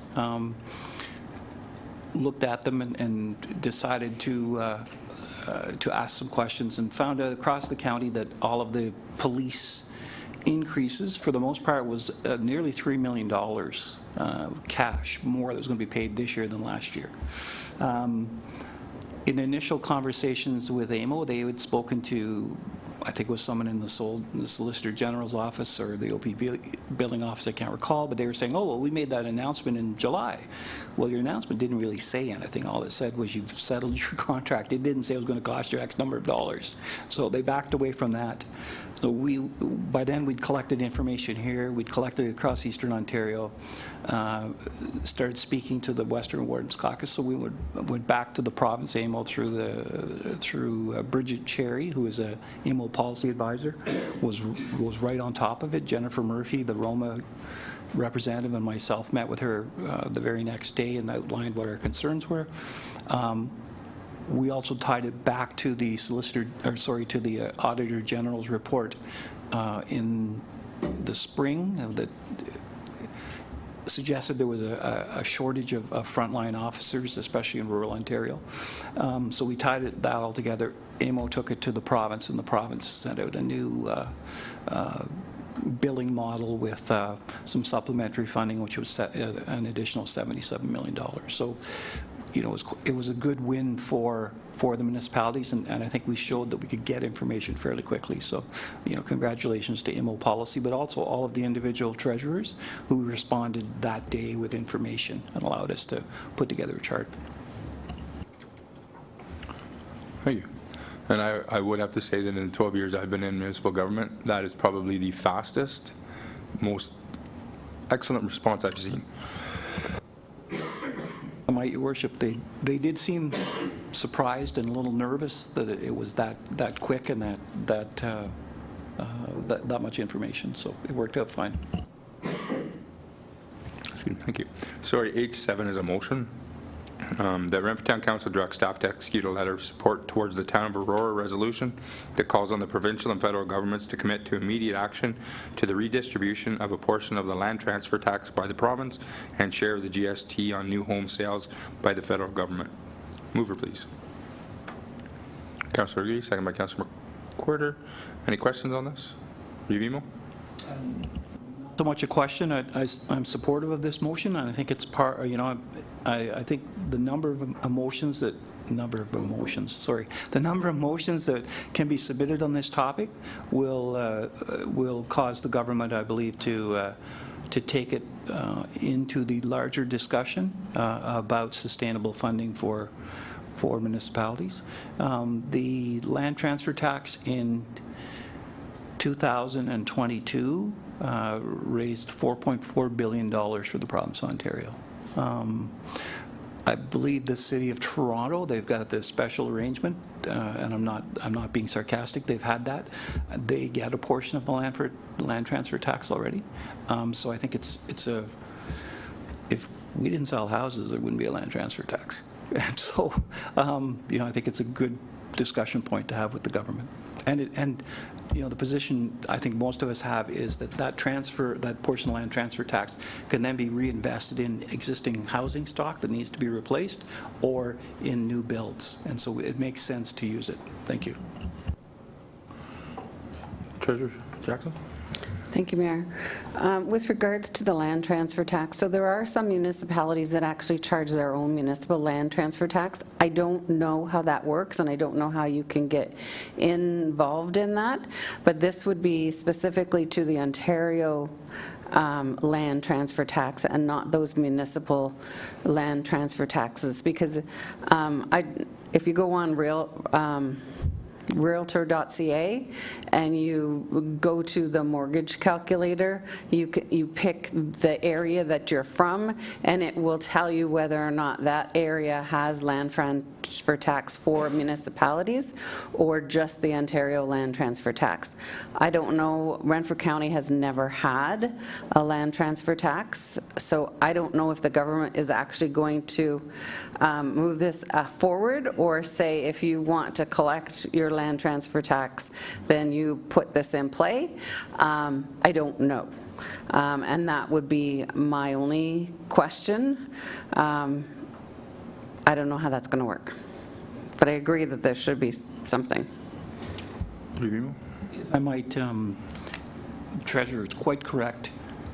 Renfrew County as a community has never had a land transfer tax and is not likely to have a land transfer tax because we've traditionally been a slow growth area when you look at our whole community. We have pockets of exploding growth at times. When you look at Petawawa, you look at Greater Madawaska, and there is some consistent growth in Laurentian Valley, but there has been negative growth in some of the other municipalities. So as a whole community, we've had very slow growth. Consistently, less than 1% to maybe up to 2%. So I can't see us as a county at the Treasurers Group agreeing to implement that all the way across. But anyway, it'll be a good discussion. Thanks. Councilor McDonald, you had your hand up. You good? Any other questions on this? All in favor? Carried. Thank you, Council. Moving on to resolutions. I-1, that Renfrew Town Council adopt the following resolutions considered in the Committee of the Whole on November 26, 2024.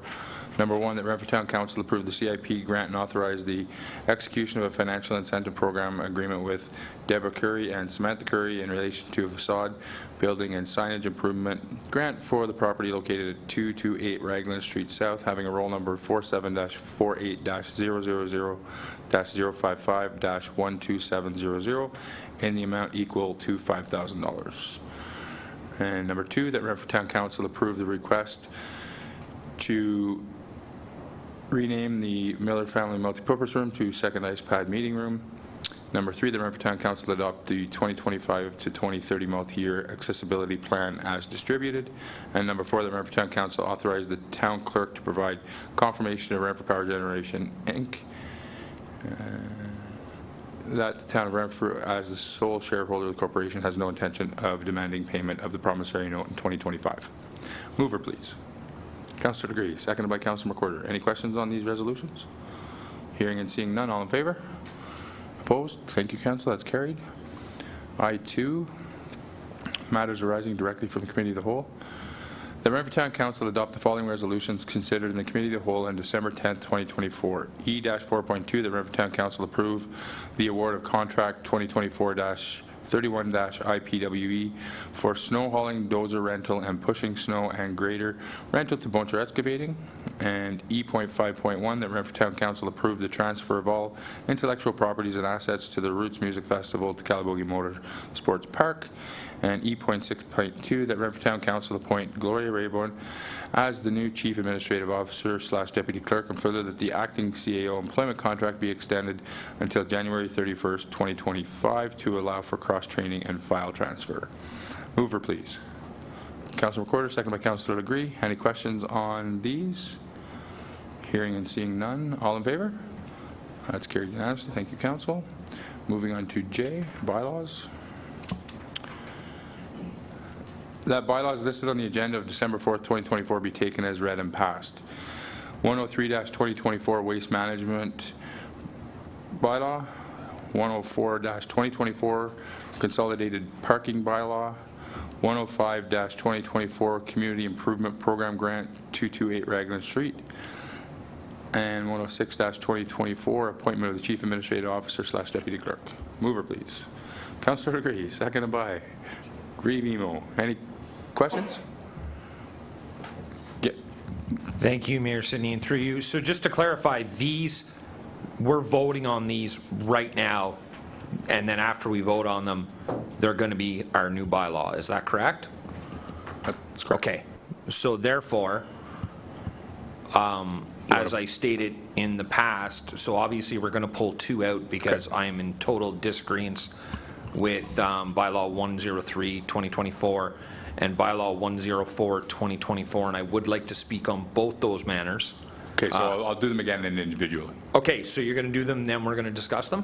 Yeah. Perfect. Thank you, Mayor Sidney. Okay, so I'll start over. So the bylaw listed on the agenda of December 4th, 2024 be taken as read and passed. 103-2024 Waste Management Bylaw. Mover, please. Councillor Degree, seconded by Councillor McWhorter. Any questions on this? Councillor Andrew Dick.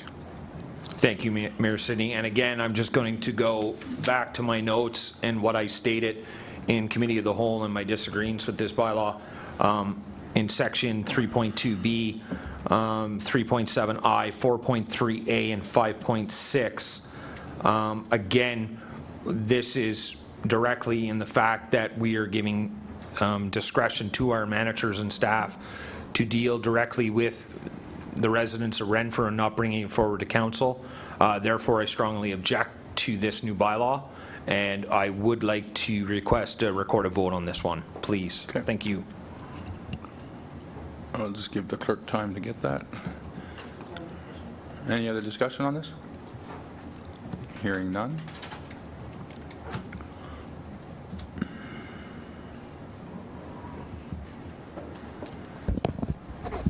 Yep. Through you, Mayor Sidney. I will start with Councillor Dick, as he was the one who requested the recorded vote. Opposed. Councillor Degree. In favor. Councillor McWhorter. In favor. Councillor MacDonald. In favor. Councillor Sobalski? Opposed? Revimo? In favor, thank you. Mayor Sidney? In favor. So the vote is 5-2 and carried. Thank you. Moving on, that bylaw that's on the agenda of December 4th, 2024 be taken as read and passed. 104-2024 Consolidated Parking Bylaw. Mover, please. Councillor Legree, seconded by Councillor McWhorter. Any discussion? Councillor McWhorter. Andrew, I find myself in troubled water. I'm agreeing with you on this one.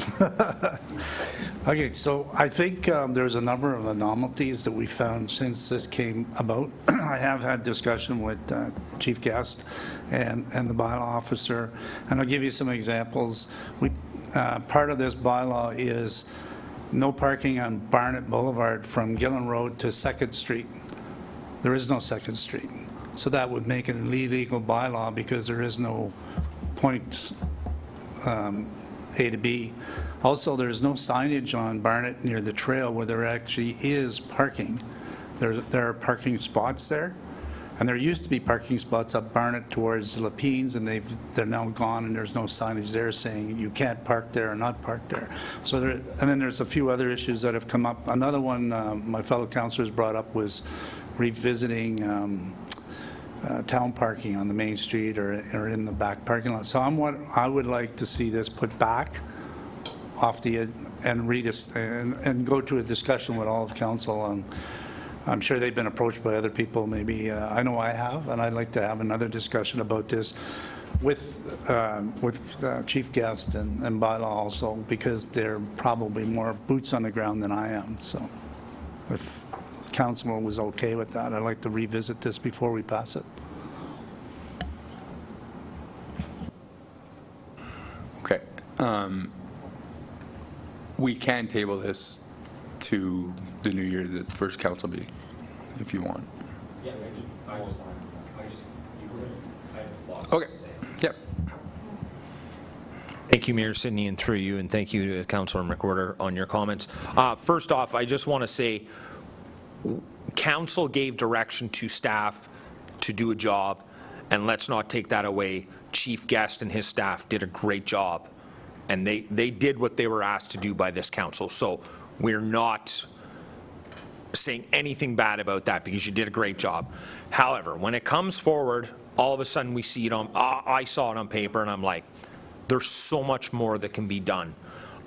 Just one comment, and hopefully the clerk can make note of this. When this comes back to discussion, can we have the actual bylaw on there?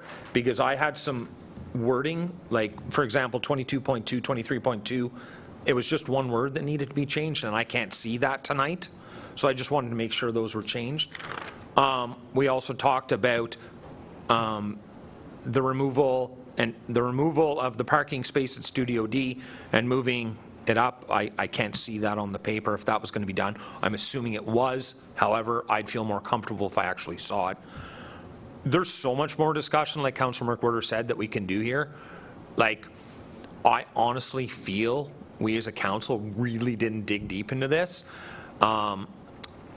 The Chief Guest did what he was asked to do, and I think we as council should do a little bit better in instructing staff on how to do this. Again, there's so much more on town parking. Like, should there be one line of parking where it's 1 hour limit? Should there be a line where we charge them to park there for 8 hours? I just think there's more we can do for the taxpayers in Renfrew on this one, and I would love to see this passed, like not passed tonight, but moved back a couple months where we really can have a fulsome discussion and get it done right. That's just my thoughts. Thank you. So the clerk can correct me, I'm going way off script here. And the CAO, you can maybe, what I'm hearing is kind of like and I've heard it in previous councils, not this council, but to me it almost sounds like, because there's so much information in this bylaw, like, you know, the parking bylaw and all of the impacts and our delegation today, to me it sounds like council would be happy to, in the new year or once the new CAO is here and you know, after we extend the acting CAO's contract till March 30th. But like maybe in February, we hold a special, almost like a 4-hour day meeting, put it up on the screen, make sure the wording's correct, discuss things that we have issues with, and like, you know, that kind of a thing, as opposed to going back and forth to staff 70 times. It'd be more beneficial to sit down and just hash it out. Is that what I'm hearing? Okay, hang on. CAO first. Sorry, thanks for you, Mayor. Another solution may be to form a working group to specifically look at the parking bylaw. That's just another option we could look at. Because I agree, there's tons of information there, right? Yeah, so before we get into other debates, we'll go procedurally what we can and cannot do. So I would suggest that this bylaw has come forward to council based on previous approvals. So I would say that maybe council should look at it and vote on it, and if it passes tonight, it passes, but if it fails tonight, then other actions can be taken. So if it's put to a vote and it's the will of council to re-look at it, then a notice of motion or anything can be put forward to direct staff and resources to either, again, review the bylaw further, to create a working group, to, you know, the options are there. Can we table or table a motion to, sorry, motion to table it? You want to answer that one first? Yeah, hold that thought. Review. To the clerk's comments, would we run into issues about reconsideration if we were to defeat the bylaw? You know, they would need, it would need pretty significant change to bring back. That's my only concern. I don't have a problem with defeating it, but I don't want us to run into the reconsideration problems. Yep, through you, Mayor Sidney. So it had gone forward to committee of the whole. It was considered, it was approved at that time to move forward with the public meeting, which we did tonight, as well as to bring forward the bylaw, which again we've done tonight. So if concern is brought forward about the reconsideration, then certainly we can postpone a decision. Bylaws are tricky when they move between years, but certainly that if it's will of council, more time can be given to look at it. There are, and Mike Guest can speak to this, or Director Guest can speak to this as well, is that if we are opening the bylaw up again, there are requirements in public statutory requirements to go through the notice period and to allow those feedbacks. So. Surrender Dick. Thank you, Mayor Sidney. Through you, I think I'll throw this out there and then we can go from there. I like the idea of possibly taking a day where we have 4 to 5 hours where us councillors sit down and we just break right down through it. Or if you want to do it as a working group, we can do it as a working group. You know, maybe a working group's better because then we don't have to be, you know, you get over 3 or 4 councillors, so. But I like where this is going. I really like where this is going, and I think we're coming up with a really good solution on this. So I'll leave it at the will of the clerk and the acting CEO on how they would like to do it, working group or a public meeting. I don't know. Thank you. Review. Thank you. I would like to place a motion on the table, the motion being that this bylaw be tabled and there be a formation of a working group to make a recommendation back to council, which includes members of council and staff. So we have a motion on the floor. Do we have a seconder? Councillor agree. Any discussion on that motion? All in favor? That is carried. So now.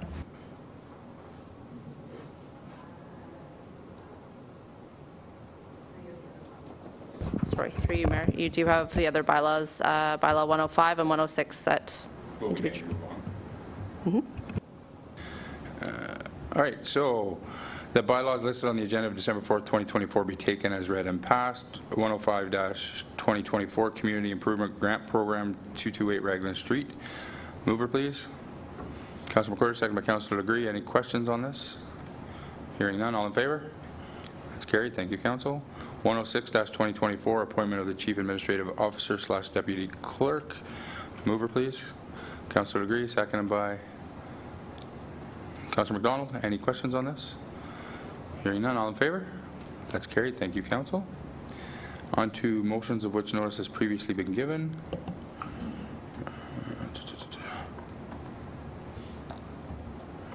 The Renfrew Town Council directs staff to bring forward an information report to the January 28th regular meeting of Council explaining the town's customer service policy and the mechanisms in which members of the public can submit feedback and complaints or requests for information access. Mover, please. Councillor McDonald, seconded by Councillor Legree. Do you want to speak further on this, Councillor McDonald?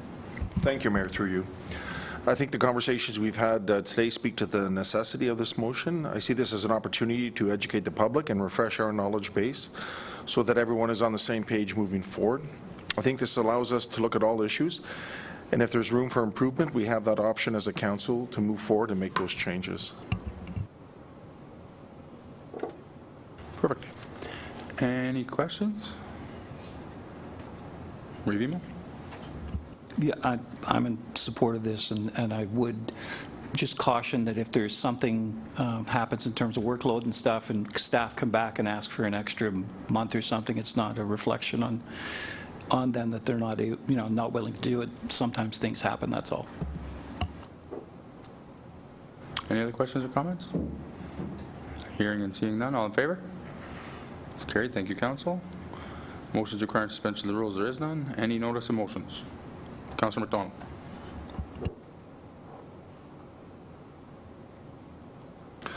Thank you, Mayor. Through you. Notice of motion is to direct staff to report on the Visitor Information Center, the VIC Center, facility usage over the last 2 to 3 years and to provide alternatives for relocating programs and potentially a park. Further, to provide options to Council regarding potential surplusing of all properties within the O'Brien Mask block, seeing that it's prime real estate. Thank you. Thank you. Moving on, any other notice of motions? Hearing and seeing none. On to N, closed session.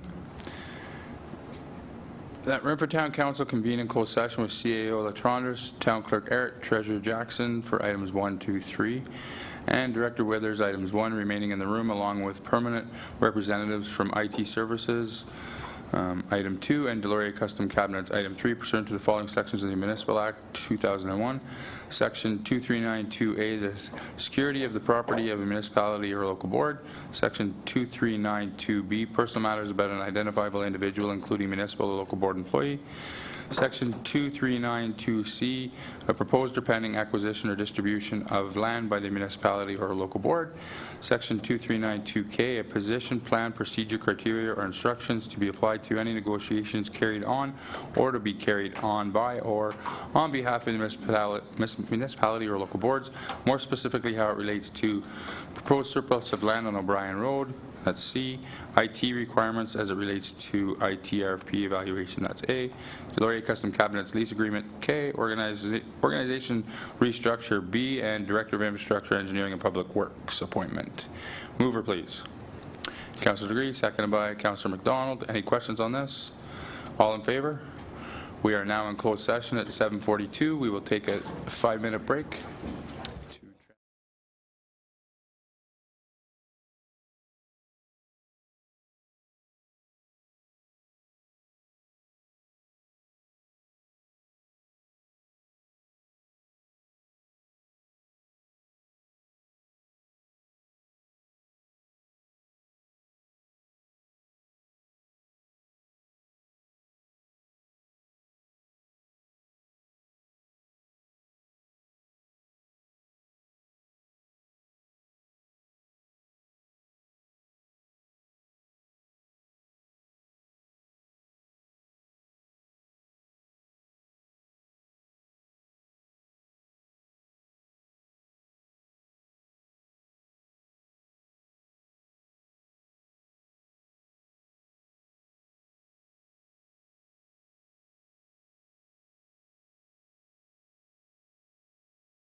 Welcome back, everybody, and thank you, Council, for some great discussion. As we come out of closed, I'm just going to rise and report, and we have 5 motions that we would like to read, and I just lost them. Hang on.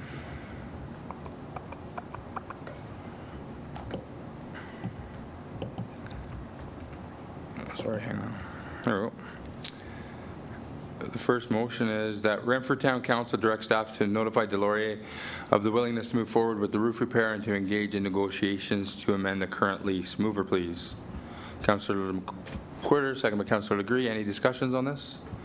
All in favor? That's carried. Thank you, Council. Number 2, that Renfrew Town Council award RFP 2024-27 FCS for IT services to OnServe for a 3-year term. Mover, please. Councillor Legree, second by Reeve Emo. Any discussion? All in favor? That's carried. Thank you, Council. That Renfrew Town Council directs staff to proceed with land negotiations with McGrimmon Holdings.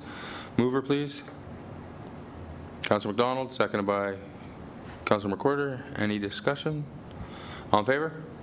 Carried. Thank you, Council. Number 4, that Renfrew Town Council direct the acting CAO to reposition an employee as discussed and closed. Mover, please. Councillor McDonald, seconded by Councillor Legree. Any discussion?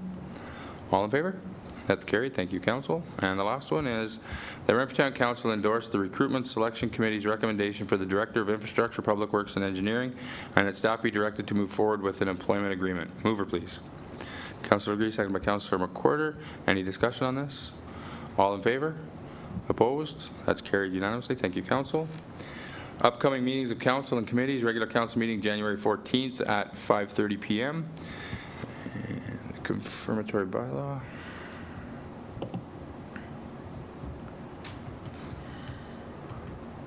The Renfrew Town Council adopt a confirmatory bylaw 107-2024 and that it be taken as read and passed. Mover, please. Councillor Legree, seconded by Reeve Emo. Any questions? All in favor? That's carried. Thank you, Council. Just note that we are not back until January 14th. I want to thank Council and staff for all the great work over the year. Wish you all a Merry Christmas and Happy Holidays. Enjoy some time with family and appreciate everything you do. So with that, we are adjourned at 10:30.